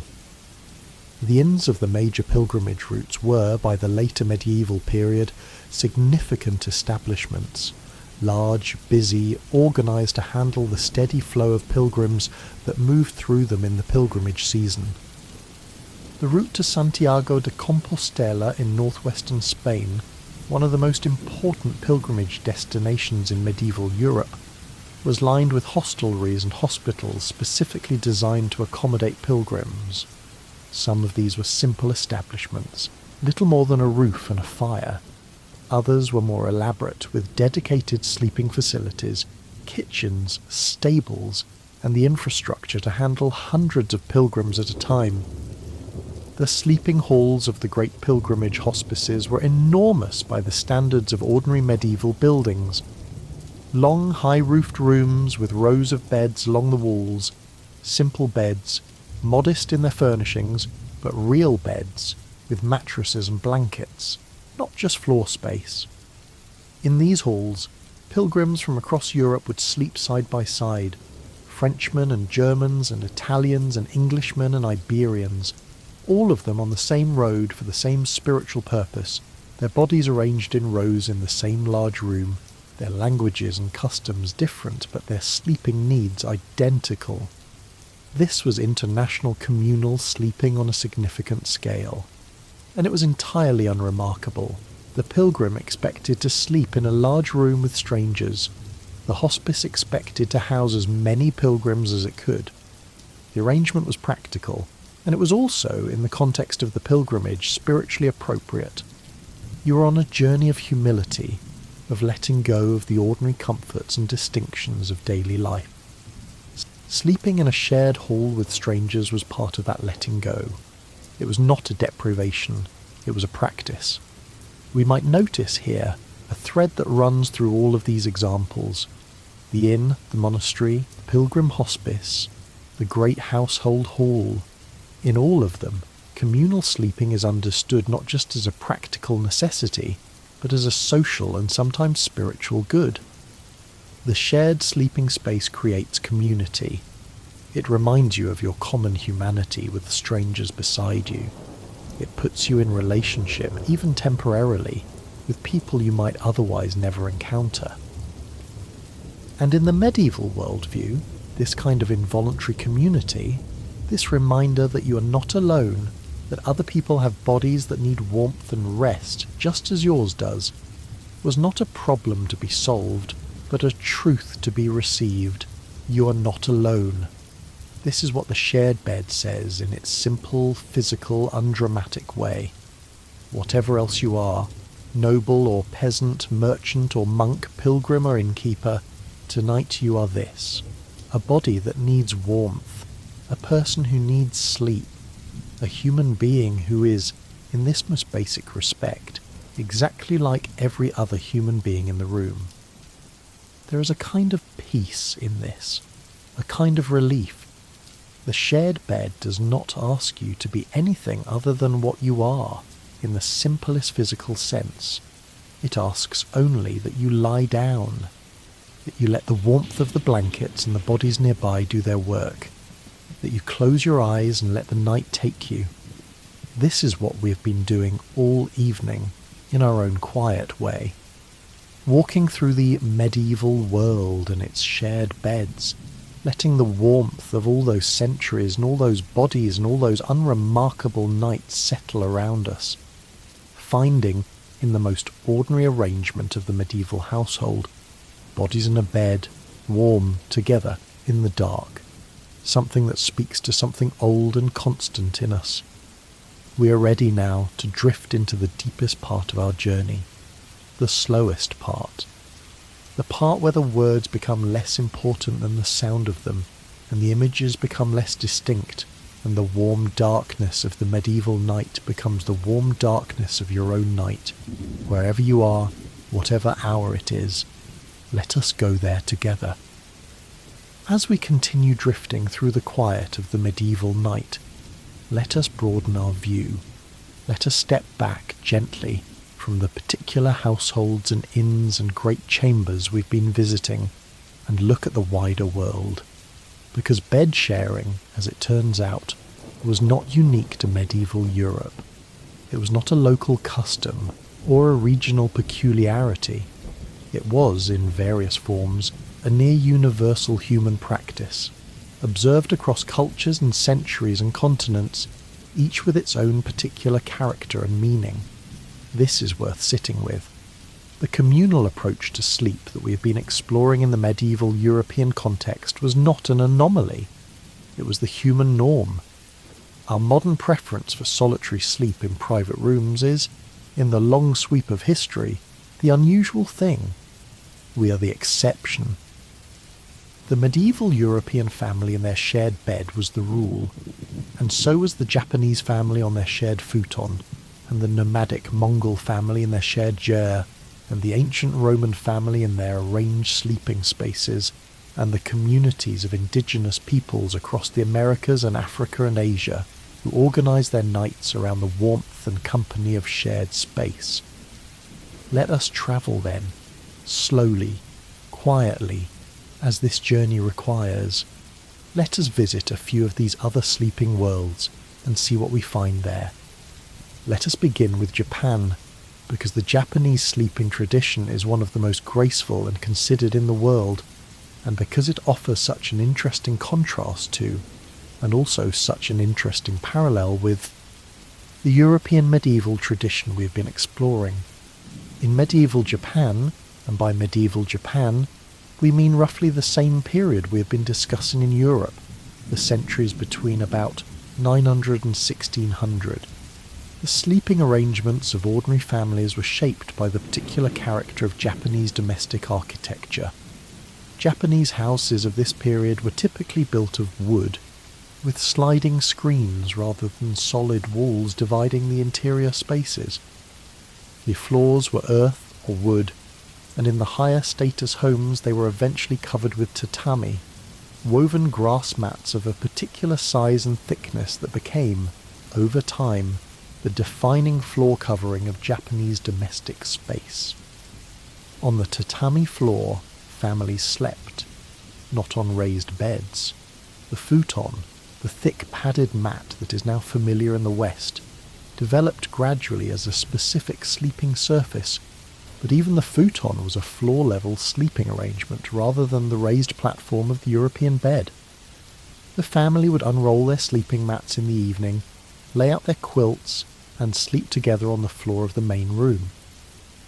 The logic of this is similar to what we found in medieval Europe: warmth, proximity, safety. And in Japanese culture, as in European culture, there was nothing shameful or improper about sleeping close to other people. It was simply what sleep looked like. But Japanese sleeping culture had its own particular dimension that is worth noting, which is the concept of co-sleeping as an expression of family harmony. In Japanese thinking about the family and its health, emotional and physical, the practice of sleeping together, parents and children in the same space, bodies near each other through the night, was understood as actively beneficial, not just practically warm but relationally significant. The closeness of the sleeping family was a reflection of, and also a reinforcement of, the closeness of the family's bonds. This idea that sleeping together is a form of emotional maintenance, a way of sustaining relationships through the most basic physical act of shared rest, is one that has survived in Japanese culture much longer than in European culture. Even today, Japanese families are significantly more likely to co-sleep with their children than European or American families. The futon on the tatami floor, the family arranged together, is not a relic of poverty or necessity in modern Japan. It is deliberate and valued choice. And researchers who have studied this, child development researchers, anthropologists, sleep scientists, have found that there are real and measurable benefits to co-sleeping practices. Children who sleep in proximity to caregivers tend to feel more secure. Their sleep is regulated by the breathing of the adults nearby, a phenomenon called physiological synchrony, in which the body rhythms of people sleeping close together gradually align. Even the wake and sleep cycles of co-sleeping infants are influenced by the presence of the sleeping adults beside them. The medieval European family, pressing together in their shared bed in the one-room house, was, without knowing it, doing something that modern science can now describe and measure. They were regulating each other's bodies through proximity. They were creating, in the shared warmth and rhythm of communal sleep, something that could not be replicated by any single person sleeping alone. Let us now travel further to the steppes of Central Asia, to a world very different from the villages of medieval Europe or the tatami rooms of medieval Japan, but equally revealing about the human relationship with sleep and shared space. The Mongol people of the 12th and 13th centuries lived on the Great Steppe, the vast grassland that stretches from China in the east to the edges of Europe in the west. They were a nomadic people, or rather a semi-nomadic people, who moved their herds across the steppe in a seasonal pattern dictated by the availability of grazing, and because they moved, their homes moved with them. The ger, also known as the yurt in its Turkic form, is one of the most ingenious and elegant portable dwellings ever designed.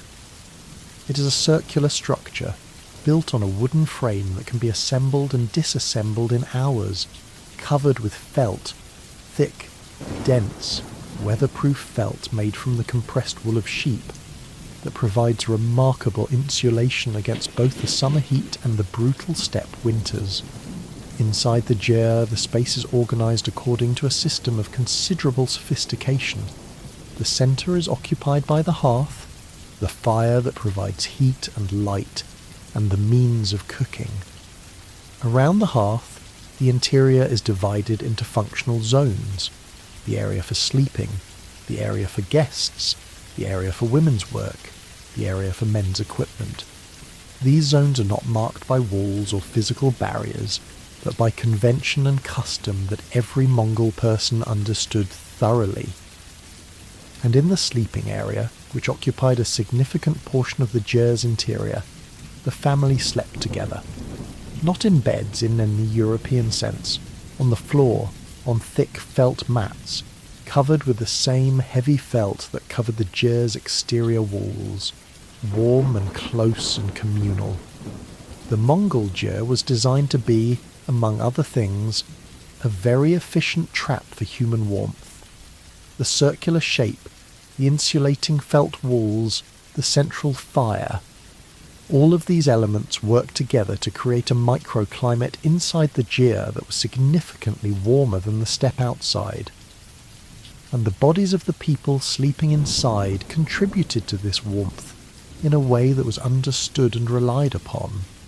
In the depths of a steppe winter, with temperatures that could drop to -40 degrees or below, the shared warmth of the family in the ger was not a comfort.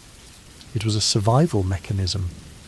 The Mongol family that slept together in their felt house was solving, through communal body heat and brilliant engineering, the same problem that the European peasant family in their wattle and daub house was solving, through proximity and wool blankets. The problem of the cold night, the problem of the body's need for warmth, and in both cases the solution was the same. Other bodies, human warmth, the simple, fundamental heat of living things pressed together in the dark. There is something quite moving about this when you think about it. Across the enormous cultural and geographical distance between a medieval English village and a Mongol Djer on the Mongolian steppe, people were doing the same thing at night, curling together against the cold, sharing their warmth, sleeping in the company of the people they depended on. Let us travel now in a different direction, backward in time rather than sideways in geography, to the ancient world. To Rome, in particular, because the Romans left such extensive records of their daily life that we can reconstruct with some confidence what their sleeping arrangements looked like. The Roman world was, in many respects, as communal in its approach to sleep as the medieval world that came after it. Ordinary Romans, the majority of the population, who lived in apartment buildings called insulae in the cities, slept in small rooms that they shared with family members, or, in the case of the very poor, with strangers or fellow workers who rented space together. The insulae of Rome were crowded, multi-level buildings, often poorly ventilated and with limited access to natural light. The rooms within them were small. In these small rooms, multiple people slept together on simple wooden bed frames or on the floor, with whatever bedding they could afford. The beds of the Roman poor were not substantially different from the beds of the medieval European poor. A wooden structure, some form of padding, blankets of wool or linen. The logic of the sleeping space was the same. Among the Roman wealthy, however, the sleeping arrangements were more elaborate and more individualized. The wealthy Roman house, the domus, had a room called the cubiculum, which was a small chamber set aside specifically for sleeping. This cubiculum was, in theory, a private space. The word is the origin of our word cubicle, suggesting a small enclosed area, and in the houses of the very wealthy, these cubicula might be used by individual family members in a way that approximates our modern conception of private bedrooms. But even in the wealthy Roman domus, sleep was rarely entirely solitary. Body servants slept nearby. In the households of the great, attendants were present through the night. The Roman tradition of having slaves sleep near their masters, in the corridor outside the cubiculum, or on a simple bed within it, created a sleeping environment that was, if somewhat more private than the shared bed of the medieval peasant, still considerably more populated than our modern bedrooms. And in the public bathing establishments, the thermae, the great communal baths of Rome, there were sometimes facilities for sleeping, rest areas where people could lie down and doze in the warm air after their bath. These were communal in the most complete sense, open to anyone who had paid for access to the baths, populated with strangers, organised around the shared luxury of warmth and rest. The Roman world, like the medieval world that grew from it, understood sleep as something that happened in proximity to others. The specific arrangements varied by class and status, as they did in every era. But the fundamental assumption that the night was a communal space, that bodies needed other bodies, that warmth and safety were collective rather than individual achievements. This assumption was as present in ancient Rome as it was in 13th century England. Let us make one more journey before we return to the European medieval world for our final and deepest drift into the night. Let us visit the world of the medieval Islamic city, because the Muslim world of the Middle Ages was in many ways more cosmopolitan, more medically sophisticated, and more comfortable than the European world of the same period, and its sleeping arrangements reflect this. In the great cities of the medieval Islamic world, Baghdad, Cairo, Cordoba, Samarkand, life was organized around the rhythms of prayer, of trade, of scholarship, and of a domestic life that was in some ways more private and more differentiated than in contemporary European cities. The wealthy Muslim household had an internal organisation that separated men's and women's spaces to a degree not found in medieval Europe, and this affected sleeping arrangements in ways that deserve acknowledgement. In a wealthy Muslim household, the women of the family typically occupied a separate section of the house called the harem, or zanana, a women's quarter with its own rooms, its own courtyard, its own social world. Within this quarter, women slept, and they often slept together, mothers and daughters and female servants arranged in the shared space, with all the warmth and conversation and intimacy that shared sleeping entails. The men of the household might sleep in a separate quarter, or in the main rooms of the house, depending on circumstances. Male visitors might be accommodated in the reception rooms.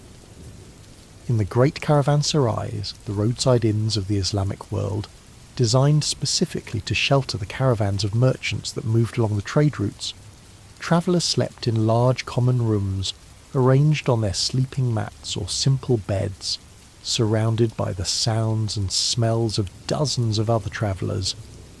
The Islamic world, like the European world, had a highly developed tradition of hospitality. The obligation to shelter and feed a traveller in need was rooted in Quranic teaching, and it was taken seriously across the Islamic world. The caravanserai was, in part, an institutionalized expression of this obligation, a facility built and maintained specifically to provide shelter, warmth, and a place to sleep for anyone who needed it. Some caravanserais were enormous, great walled compounds with stabling for camels and horses, storage for goods, cooking facilities, and large sleeping halls where hundreds of travellers might spend the night. In these sleeping halls, as in the European inn, people slept together without particular concern about who their neighbours were. The merchant from Damascus, the scholar from Persia, the pilgrim from Morocco, all of them spreading their sleeping mats in the same hall, sharing the warmth of the room and the company of the road. There is a romance to this, a genuine romance. The great caravanserai, full of travellers from across the Islamic world, sleeping together in the comfortable anonymity of the shared hall. It is a picture of a kind of human community that is both deeply practical and quietly beautiful. As we continue drifting through the long night of history, let us consider what all of these sleeping worlds have in common, and what they tell us about the human being's fundamental relationship with sleep and proximity. What we see across all of these cultures and centuries is a consistent pattern. Human beings, left to their own devices and practical necessities, tend to sleep together. They tend to share sleeping space. They tend to prefer the warmth and company of other people through the night to the solitude of sleeping alone. This preference is not merely cultural. It is, researchers have increasingly suggested, biological. We are a social species. We evolved in groups, living in close proximity, sleeping together in caves and shelters against the cold and the dark and the predators that move through the night. Our bodies are calibrated for social sleeping in ways that we have largely disrupted in the modern era, with consequences that are not entirely benign. The research on co-sleeping and its effects on children is extensive and in many ways encouraging.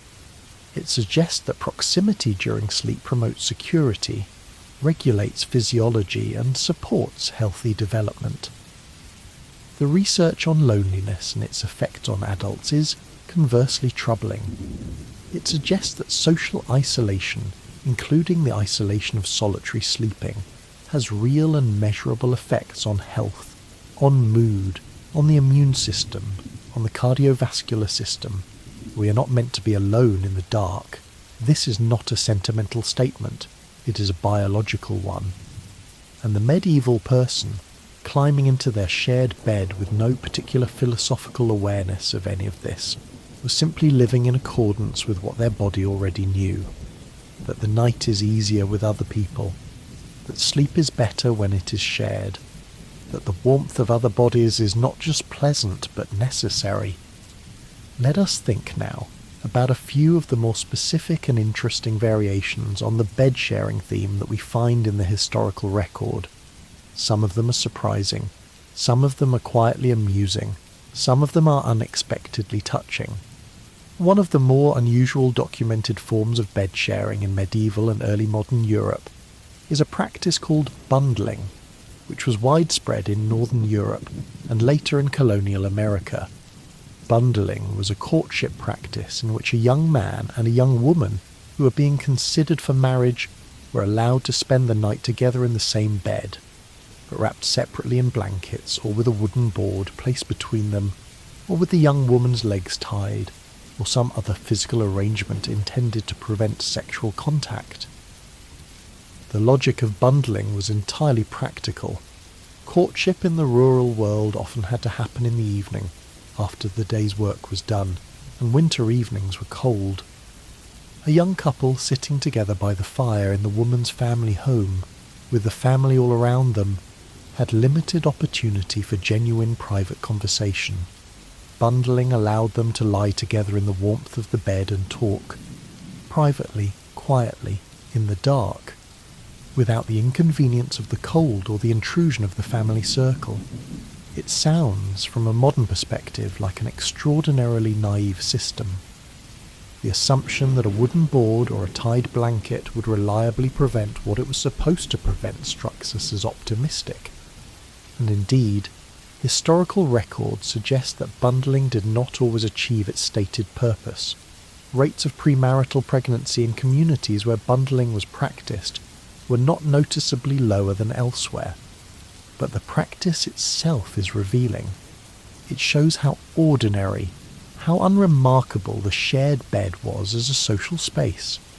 Two young people in serious conversation about their possible future together were expected to conduct this conversation in a bed, lying side by side in the dark, because that was simply where serious private conversation happened.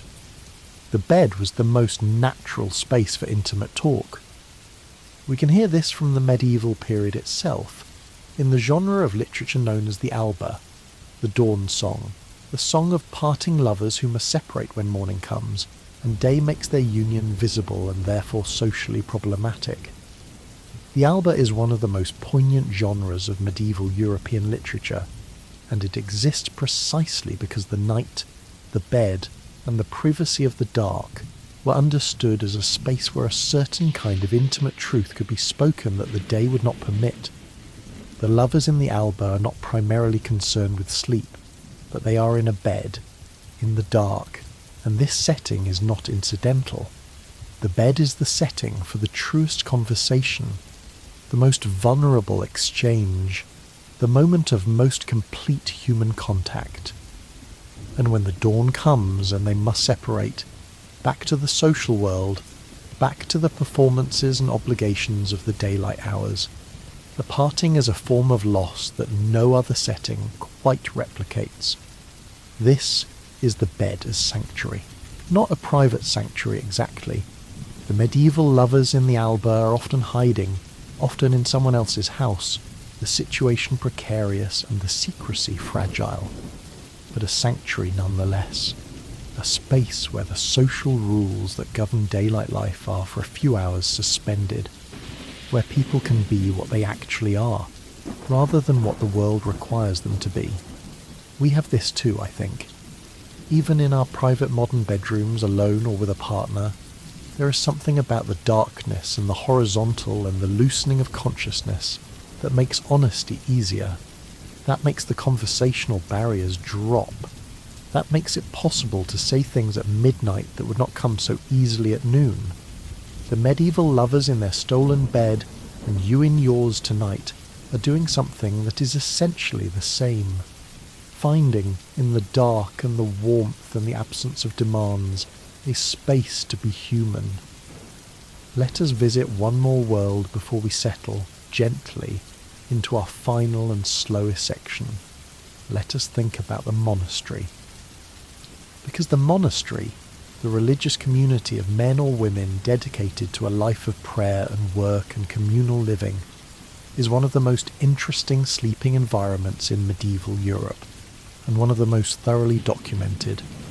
Monastic life was governed by a written rule, a set of regulations that organised every aspect of the community's daily life, from prayer to work to eating to sleeping. The most influential of these was the rule of Saint Benedict, written in the 6th century and adopted with variations by most Western monasteries through the medieval period. The rule of St. Benedict addresses sleeping with characteristic practicality and care. The monks were to sleep in a common dormitory, a single large room where all the monks of the community would sleep together, each in his own bed but without walls or curtains separating them. The dormitory arrangement was partly practical. It made supervision easier, it kept the monks warm, it prevented the kind of isolation that might lead to spiritual trouble, and partly symbolic. The communal dormitory was an expression of the community's shared life, its rejection of individual privacy and preference in favour of the collective good. The beds in the monastic dormitory were simple but specific. The rule of Benedict describes them: a mattress, a blanket, a pillow, a coverlet, and that was all. No special comfort, no luxury, but not extreme austerity either. The provisions were sufficient for rest, and rest was necessary for the monks to perform their primary function, which was prayer. The monks slept in their habits, their religious clothing, so that they would be ready to rise immediately when the signal came for the night office. Because one of the defining features of monastic sleep was that it was interrupted. The monks did not sleep through the night. They rose, typically around 2 or 3 in the morning, for a period of communal prayer called vigils or matins, then returned to sleep until dawn and the next office. This interrupted sleep pattern was not unique to monasteries, as we have discussed. It was the general human pattern of the medieval period, with first and second sleep separated by an interval of waking. But in the monastery, the waking interval was formalised, given a specific spiritual content, organised around the communal prayer that was the centre of the community's life, and this communal prayer, performed in the dark of the early morning. The monks assembled in the choir with their voices rising and falling in the ancient chant, was understood as the most sacred activity of the day. The middle of the night was when the world was most quiet, most stripped of its daylight business and noise, and therefore most open to the divine. The monks rose from their shared sleep to pray, in the dark, together, and then returned to their shared sleep to rest, together, until the next office called them. There is something extraordinarily beautiful about this pattern. The night as a sequence of sleep and prayer, rest and attention, the body's need and the spirit's call, all woven together in the communal life of the dormitory and the choir. The monastery also maintained, as we mentioned earlier, a hostel for travellers and the poor, the guest house where anyone who arrived at the gate would be offered shelter, food and a place to sleep. The monastic guest house was a communal sleeping space open to all comers, a living expression of the hospitality that the rule of Benedict explicitly required. A stranger arrived at the monastery. They were welcomed as if they were Christ himself. This was the language of the rule. They were given food and shelter and a warm place to sleep. This is hospitality as spiritual practice. The shared sleeping space as an act of faith. The warmth offered to the stranger as an expression of the community's deepest values. It is in some ways the most profound form of bed sharing we've encountered. Not the pragmatic sharing of the traveller at the inn, or the social sharing of the great household, but the theological sharing of the monastery guest house, where the stranger is welcomed in the name of the sacred and given a warm place to rest against the cold of the night. Let us carry this image with us as we move into the final part of our journey together. The warm guest house, the stranger welcomed, the night made safe by the simple human gesture of sharing what you have. We are drifting now quite steadily towards sleep. The lights are dimming, the voices are becoming softer.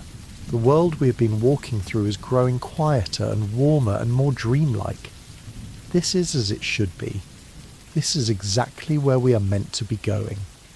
But before we arrive fully at the quietest part of our journey, let us think briefly about the transition, the way the world of the shared bed gave way, slowly and unevenly, to the world of the private bedroom.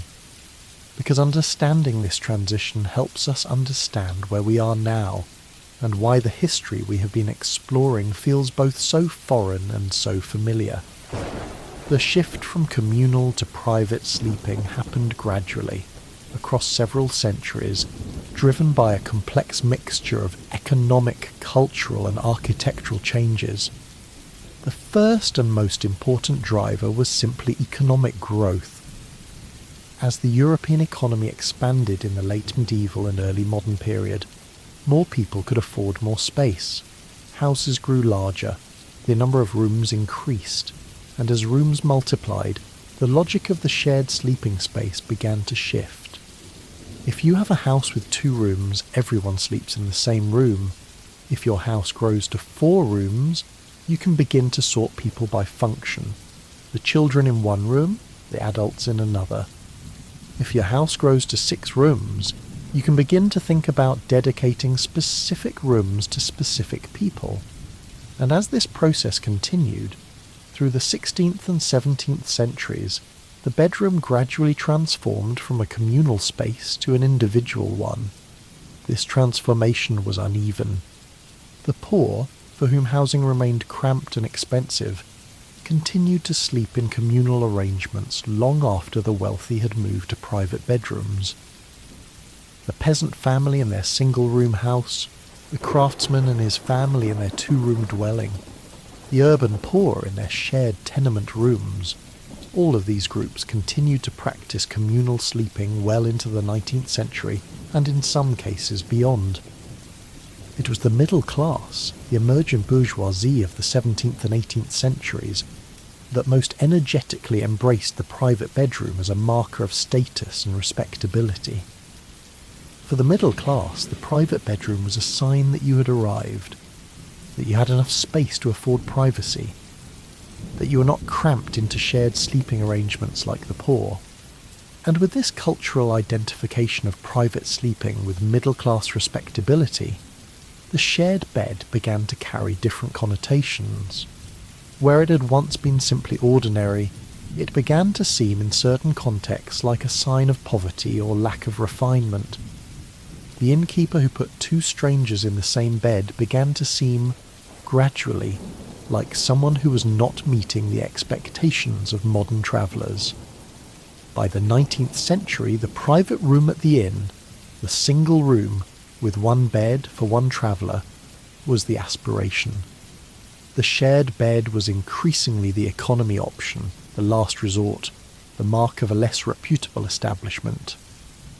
The shift was complete, or nearly so, by the early 20th century. The shared bed had gone from being the norm to being the exception to being, in most contexts, the unacceptable. And with this shift came a corresponding change in how sleep was understood. Sleep became a private act, a personal experience, something that belonged to the individual in a way that was consonant with the broader individualism of modern culture. The bedroom became the most private room in the house, sacrosanct, personal, a refuge from the social world. This is where we are now. This is the world that most of us wake up in every morning and return to every night.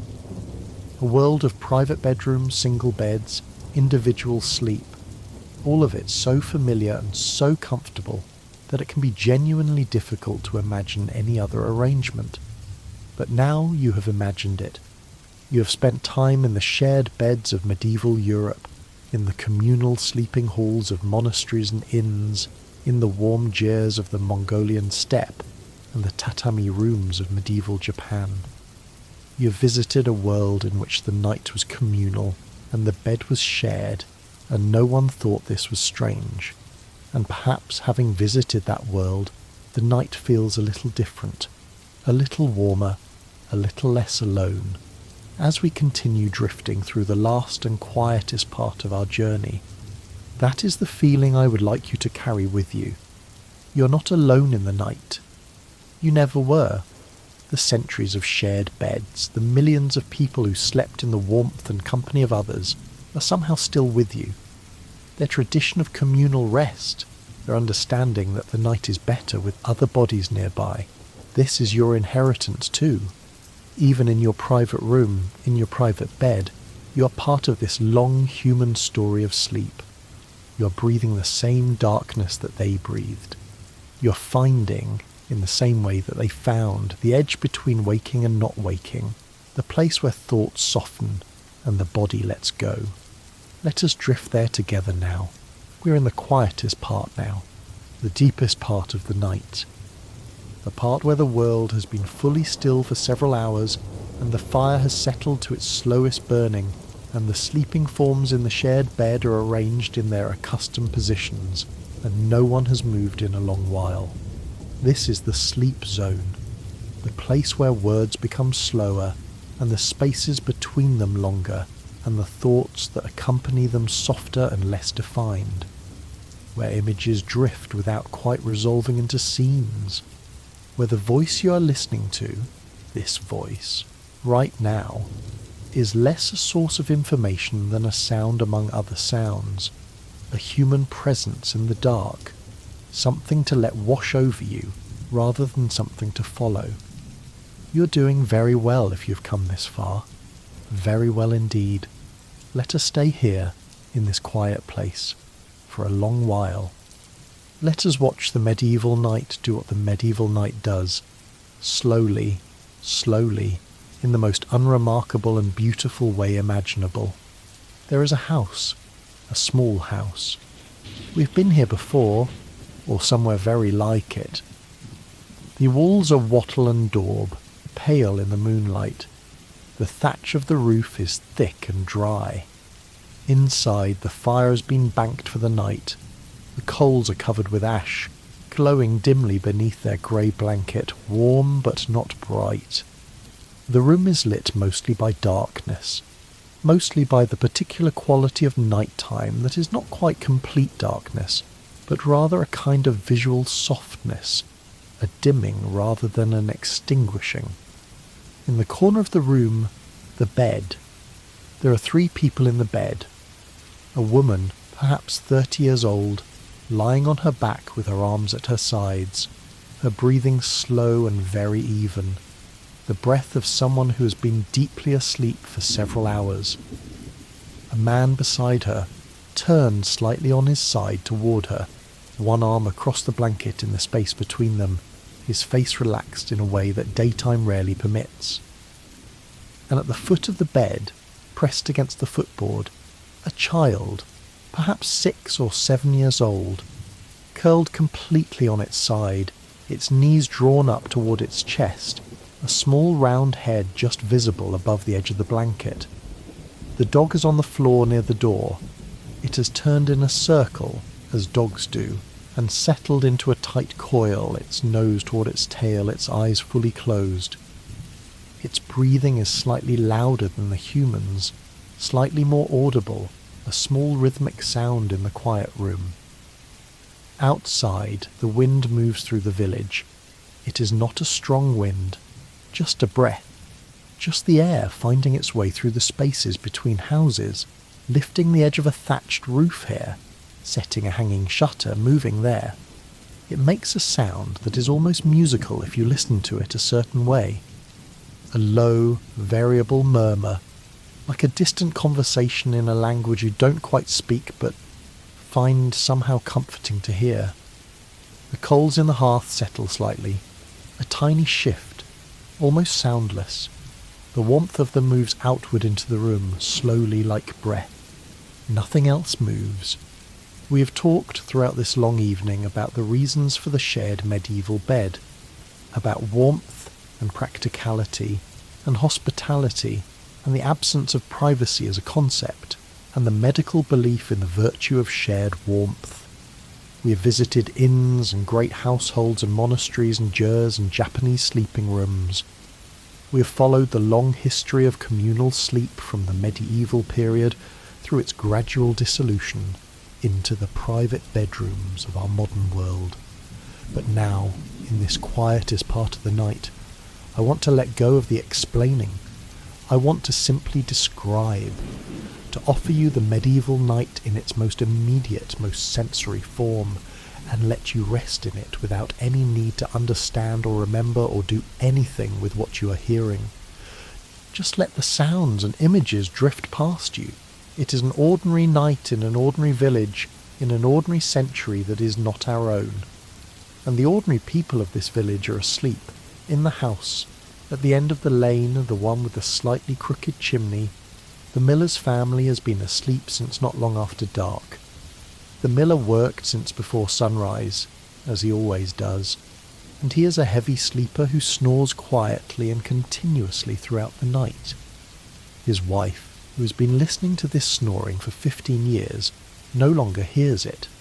She sleeps beside him as easily as she would sleep beside any other constant and familiar sound.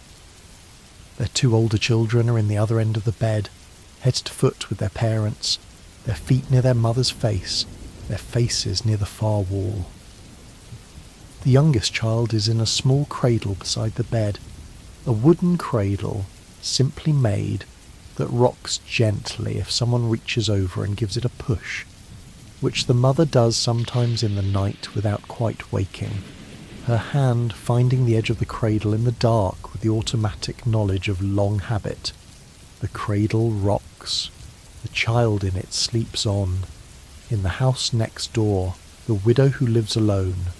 She's an older woman, perhaps 60, perhaps more. She has lived alone since her husband died 3 winters ago, and she has learned slowly to manage the long nights without the warmth of another person nearby. She has a cat which sleeps with her, pressed against her legs beneath a blanket, warm and heavy and purring faintly. The cat is not nothing. The cat is, in fact, quite a lot. The widow sleeps lightly, as older people often do. She'll wake once or twice in the night and lie there in the dark and think things that are not quite worries, but not quite peaceful thoughts either. And then she will drift back. The cat will purr. The coals will glow. The wind will move through the gap under the door and across the floor, and she will pull her feet up a little toward the warmth of the cat and close her eyes again. In the house at the other end of the village, the blacksmith and his family. He's a large man, and the bed barely contains him. His feet press against the footboard, and in the night he will turn from side to side restlessly, and his wife will accommodate this restlessness with the patient flexibility of someone who's been doing so for 20 years. Their apprentice sleeps in the workshop, on a pallet in the corner near the forge, where the residual heat of the day's work lingers longest. He is 17 and sleeps like a stone, so deeply and thoroughly that sometimes his master has to shake him twice before he stirs. These are the people of the village at night.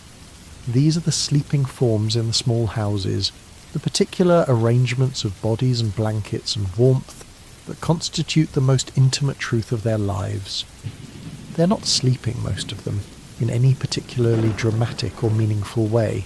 They're just sleeping, the way people do, the way people always have, the body horizontal and heavy, the mind released from its daylight duties, the breath slow and the heart steady, and the world for a few hours set gently aside. You slowly begin to notice, as you imagine all of this, that there is nothing to do, no task to complete, no problem to solve, no decision to make. The village is asleep, the night is long, the fire is warm. There is nowhere you need to be and nothing you need to think about. Just this, just the dark and the quiet and the slow movement of breath. Let us walk through the village once more, very quietly, before we settle in for the rest of the night. Past the mill, where the water wheel is still, its movement stopped for the night. The mill race barely audible over the wind. The stones are dark with moisture. The pond above the mill is absolutely still in the absence of wind, a perfect mirror of the night sky, the stars reflected in it exactly, precisely, two skies pressed together at the water's surface. Past the church, which is the largest building in the village, its stone walls pale in the moonlight. The church door is closed. Inside, it is very dark and very cold. The stone holds no warmth, and there is no fire in a church except at the great festivals. But there is a lamp somewhere inside, a small oil lamp that burns continuously before the altar, a point of orange light in the darkness that never goes out. This light does not illuminate anything much. It is more a symbol than a source of light. But it is there, burning, steady, through all the hours of the night. Past the inn at the edge of the village, where two travellers are still awake, they can be heard, faintly, through the shuttered window, their voices low, speaking in a language that is not quite the language of the village. Merchants, probably, from somewhere farther south. They will sleep soon. Their voices are already losing their edge, becoming more drowsy, more wandering, as the conversation drifts toward its natural end. The inn's common room is mostly dark. Several figures are already asleep on the benches and on the floor near the fire. The innkeeper's dog has found a position near the door and will not move until morning. The innkeeper himself, an energetic man during the day, is utterly still in his bed behind the kitchen, he and his wife occupying the only proper bedroom in the establishment, a small room with a low ceiling and a window that faces east and lets in the first light of morning. He will be up before that first light arrives. The travellers will need bread and ale before they set out. The fire will need to be fully woken. There is always something to be done. But that is morning. Morning is a long way away. Past the manor house at the edge of the village, the house of the local lord, larger than the other houses, built partly of stone, its windows dark. Inside, the great hall is full of sleeping bodies, the household servants arranged on their pallets and benches, the fire banked low. Upstairs, in the solar, the lord and his wife are asleep in the great bed, the curtains drawn around it, the enclosed space warm with their breath. A serving woman sleeps on a pallet just outside the curtain, close enough to be wakened if she's needed. No one is needed. Everyone sleeps, and past all of these houses and halls and sleeping figures, back to the edge of the village, to the fields that begin where the last house ends. The fields at night are very quiet. The crops, whatever is growing in the particular season of this particular year, are utterly still. The autumn fields are full of stubble, the harvest already brought in, the stalks pale and dry in the moonlight. The winter fields are bare, the earth turned and dark, resting in preparation for the spring sowing. The fields rest at night just as the people rest. The earth rests, the village rests. The whole world, it seems, on a night like this, in a place like this, is given over to rest, and you are part of it. You are one of the sleeping forms in the dark. Your body is warm and horizontal and heavy, and your mind is drifting through these images without quite holding on to any of them, and the voice that is speaking is becoming softer, more distant, more like the sound of the wind than like something that requires attention. Let it be like the wind. Let it be a sound that you hear without listening to. Let it be the background against which your own quiet rest unfolds. We have, over the course of this long evening, covered a great deal of ground. We have thought about the medieval bed in all its physical specificity. The wooden frame and the rope lattice and the straw mattress and the wool blankets and the linen sheets. We have thought about the people who shared these beds. Families and servants and lords and travellers and monks and pilgrims and strangers. We have thought about the warmth they shared and the prayers they said and the conversations they had in the dark and the dreams they dreamed and the 2 sleeps they slept with their interval of quiet wakefulness between. We have travelled to Japan and to the Mongolian steppe and to ancient Rome and to the medieval Islamic world. We have visited the monastery and the inn and the great hall and the peasant's one-room house. We have listened to the alba, the dawn song of parting lovers. We have thought about bundling boards and bundling blankets, and the specific medieval understanding of sleep as something with both medical and spiritual significance. We have, in other words, spent a long time in the company of the sleeping, and perhaps this has had its intended effect. There is one more thing I want to say before I let you fully go. The history of the shared bed is, in some sense, a history of human need, not just the need for warmth, though that is real and important, not just the need for safety, though that too is real, but the deeper need, the need that is harder to name and perhaps more fundamental than either of these, the need to not be alone. Human beings need each other. We need each other in the day for work and companionship and the shared life of the community, and we need each other in the night for warmth and comfort and the simple reassurance of proximity. We need to hear other people breathing. We need to feel the warmth of another body nearby. We need to know that the darkness is populated, that we're not entirely alone in whatever the night brings. The medieval world understood this in its practical and unself-conscious way. It organised its nights around this understanding, and while we have, in the intervening centuries, developed a preference for privacy that has many genuine advantages, dignity, individual comfort, a space that belongs entirely to you, we have perhaps also lost something, some warmth, some community, some of the easy, uncomplicated comfort of the shared bed. Not everything that history has left behind deserved to be left behind. You might think about this sometime, as you lie in your own bed in your own room. You are alone, but you're not entirely alone.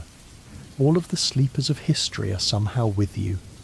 The medieval family and their shared warmth, the monks rising for vigils in the cold dark, the travellers at the inn pressed together beneath a single blanket, the widow with her cat, the children curled at the foot of the bed, all of them sleeping, all of them in their own way and time finding the same thing you are finding right now, the night, the dark, the rest.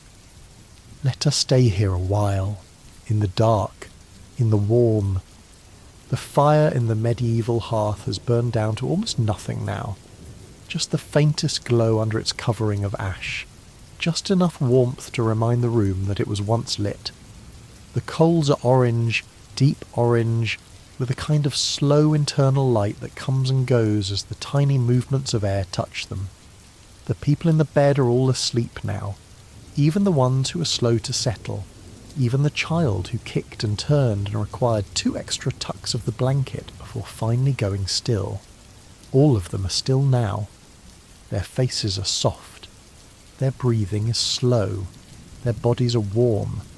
The dog has rolled slightly onto its side and stretched its legs. It is dreaming. You can see the small movements of its paws, the slight twitching of its nose. Whatever it is dreaming, it seems benign.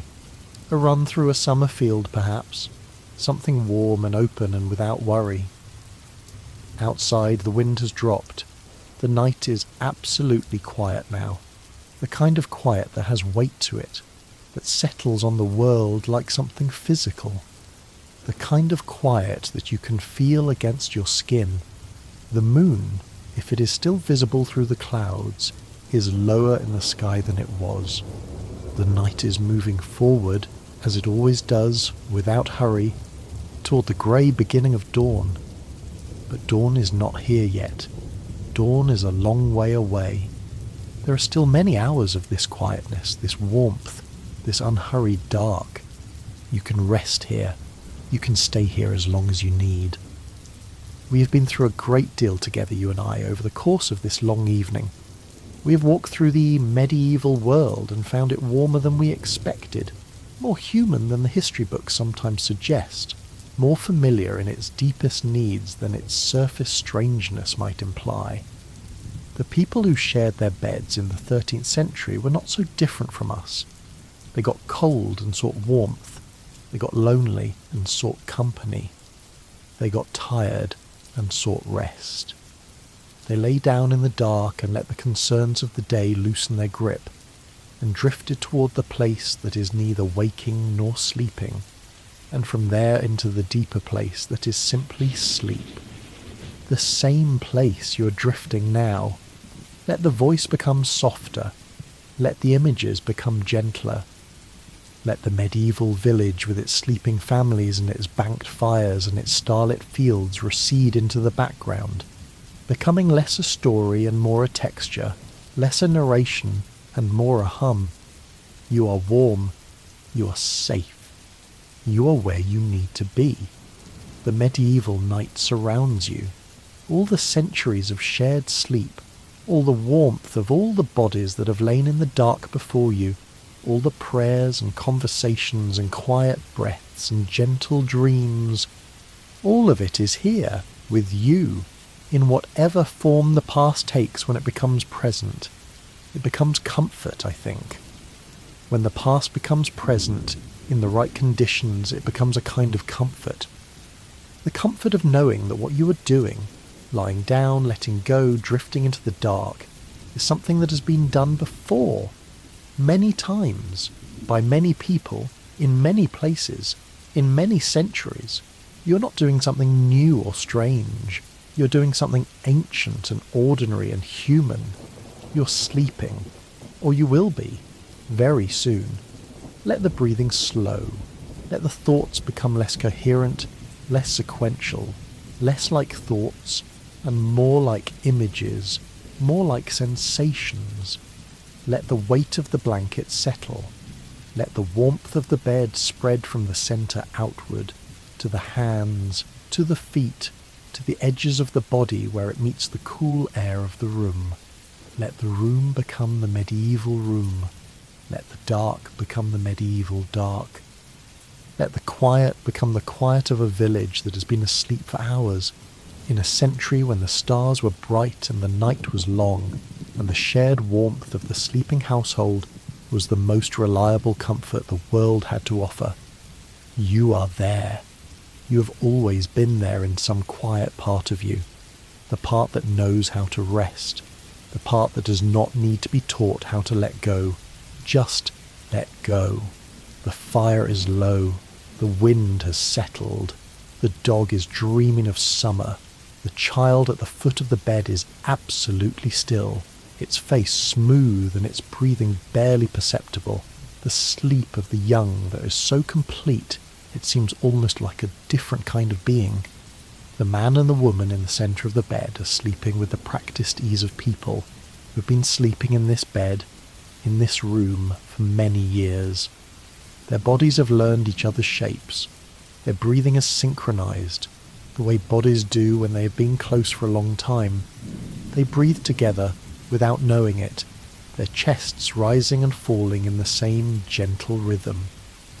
This is what love looks like when you reduce it to its most basic form. Not the dramatic love of songs and stories, but the ordinary physical love of two people whose bodies have learned to breathe together in the dark. There is nothing more to say about this. It is complete as it is. We're very deep in the night now, the deepest part. The part that the medieval people called the dead hours, not because they were frightening, but because they were so completely still, so entirely given over to rest.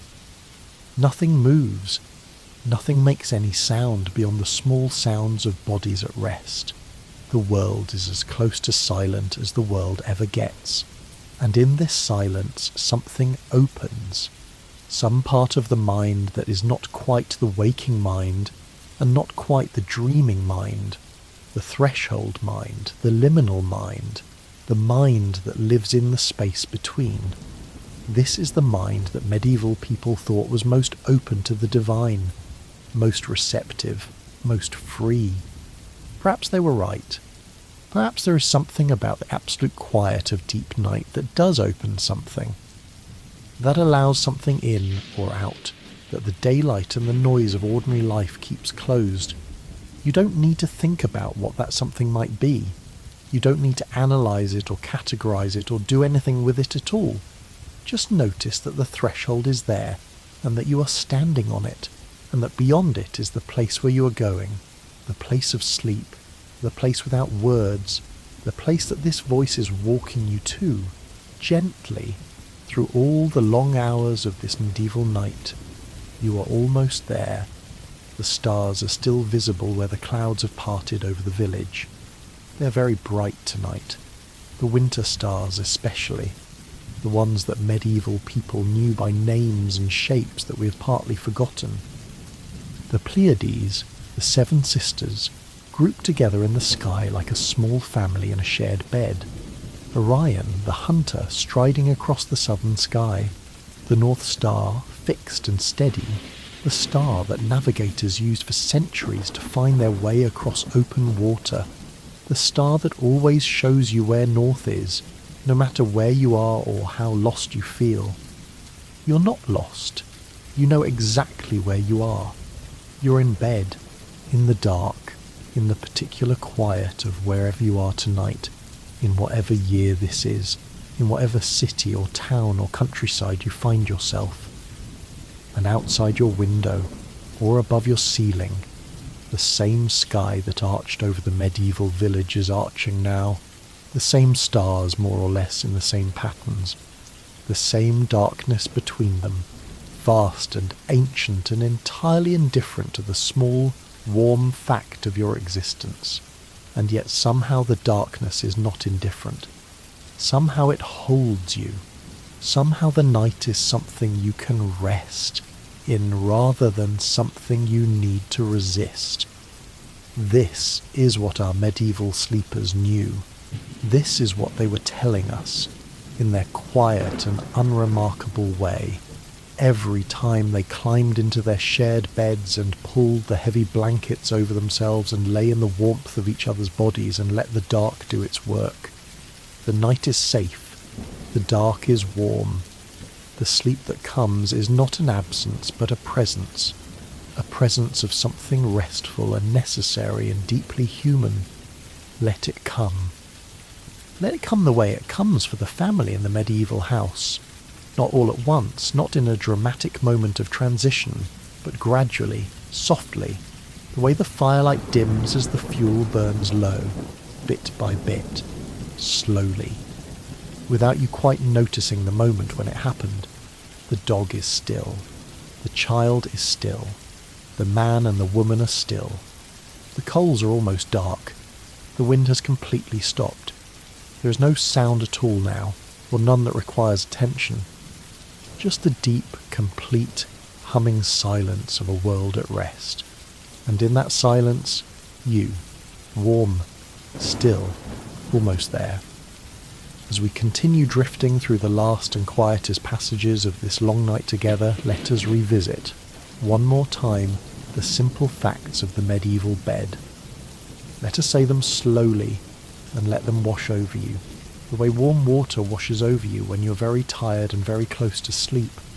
The wooden frame, the rope stretched tight across it, the mattress of straw or wool or feathers if you were lucky, the linen sheets, cool at first and then warming under the weight of the blankets themselves, heavy wool, pressed down over the body with a weight that is grounding and reassuring, the pillow wide enough for two, the curtains of the canopy, if there are curtains, drawn closed around the small enclosed world of the bed, the warmth of the body beside you, the sound of their breathing, the particular weight of their presence, which is different from the weight of blankets, different from the weight of the night, the weight of another living person, choosing also to rest, also to let the day go, also to drift. The fire somewhere, burning low, the smell of it, wood and ash, and the faint sweetness of warm air, the smell of the bed itself, linen and wool and the clean dry smell of straw, and beneath all of it the smell of the people who have slept here night after night, which is not an unpleasant smell. It is the smell of the familiar, the smell of home, the sounds of the house at night, the settling of the wood, the occasional sound of an animal shifting in its sleep, the wind, if there is wind, moving over the thatch, the rain, if there is rain, pattering on the roof in a sound that is, if you are inside, one of the most comforting sounds in the world. Rain on a roof. You're inside. You're warm, you're safe. Let this be the thing that accompanies you into the last of the waking. Let it be as simple as this. Rain on a roof. Warm. Inside. Safe. We have come a long way together, you and I. We have walked through many centuries and many rooms and many kinds of darkness.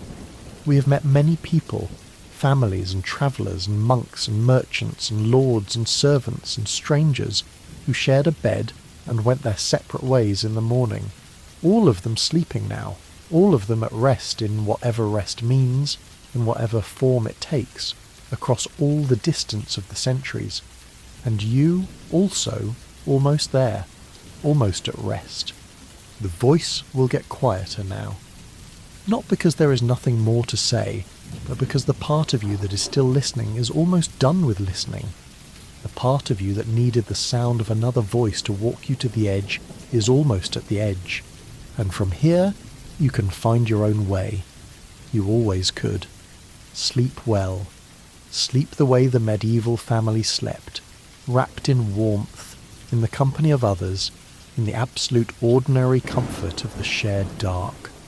Sleep the way the monks slept between their midnight prayers, deeply, completely, the sleep of people who have done their work and can now truly rest. Sleep the way the child at the foot of the bed sleeps, without complication, without effort, the way the body sleeps when it has finally stopped resisting. The coals are almost gone now, just a faint orange warmth under the ash, just enough to know that morning will be easier than it might have been. The village is sleeping, the century is sleeping, the night is long and dark and warm and full of breathing. You are part of it. And so we come gently to the end of our long journey through the shared beds and the communal nights of the medieval world. If you're still with me, if some part of you is still awake and listening, I want to thank you very quietly for your company tonight. It has been a genuine pleasure to walk through these centuries with you, to visit these households and their sleeping people, to sit for a while in the particular warmth of a world that understood sleep differently than we do. If you enjoyed this journey, and if you feel like it, please do consider leaving a like on the video or a quiet comment. Something small, something easy, that lets me know you are here. These small gestures help more than you might think. They help the channel find its way to more people who might need a long, quiet voice in the night. And if you would like to be here again for more journeys through history's quieter corners, more long evenings in centuries past, you're welcome to subscribe. There will always be another night and another story and another fire burning low in another medieval hearth. Sleep well wherever you are. The night is long. You are warm. You're exactly where you need to be. Good night.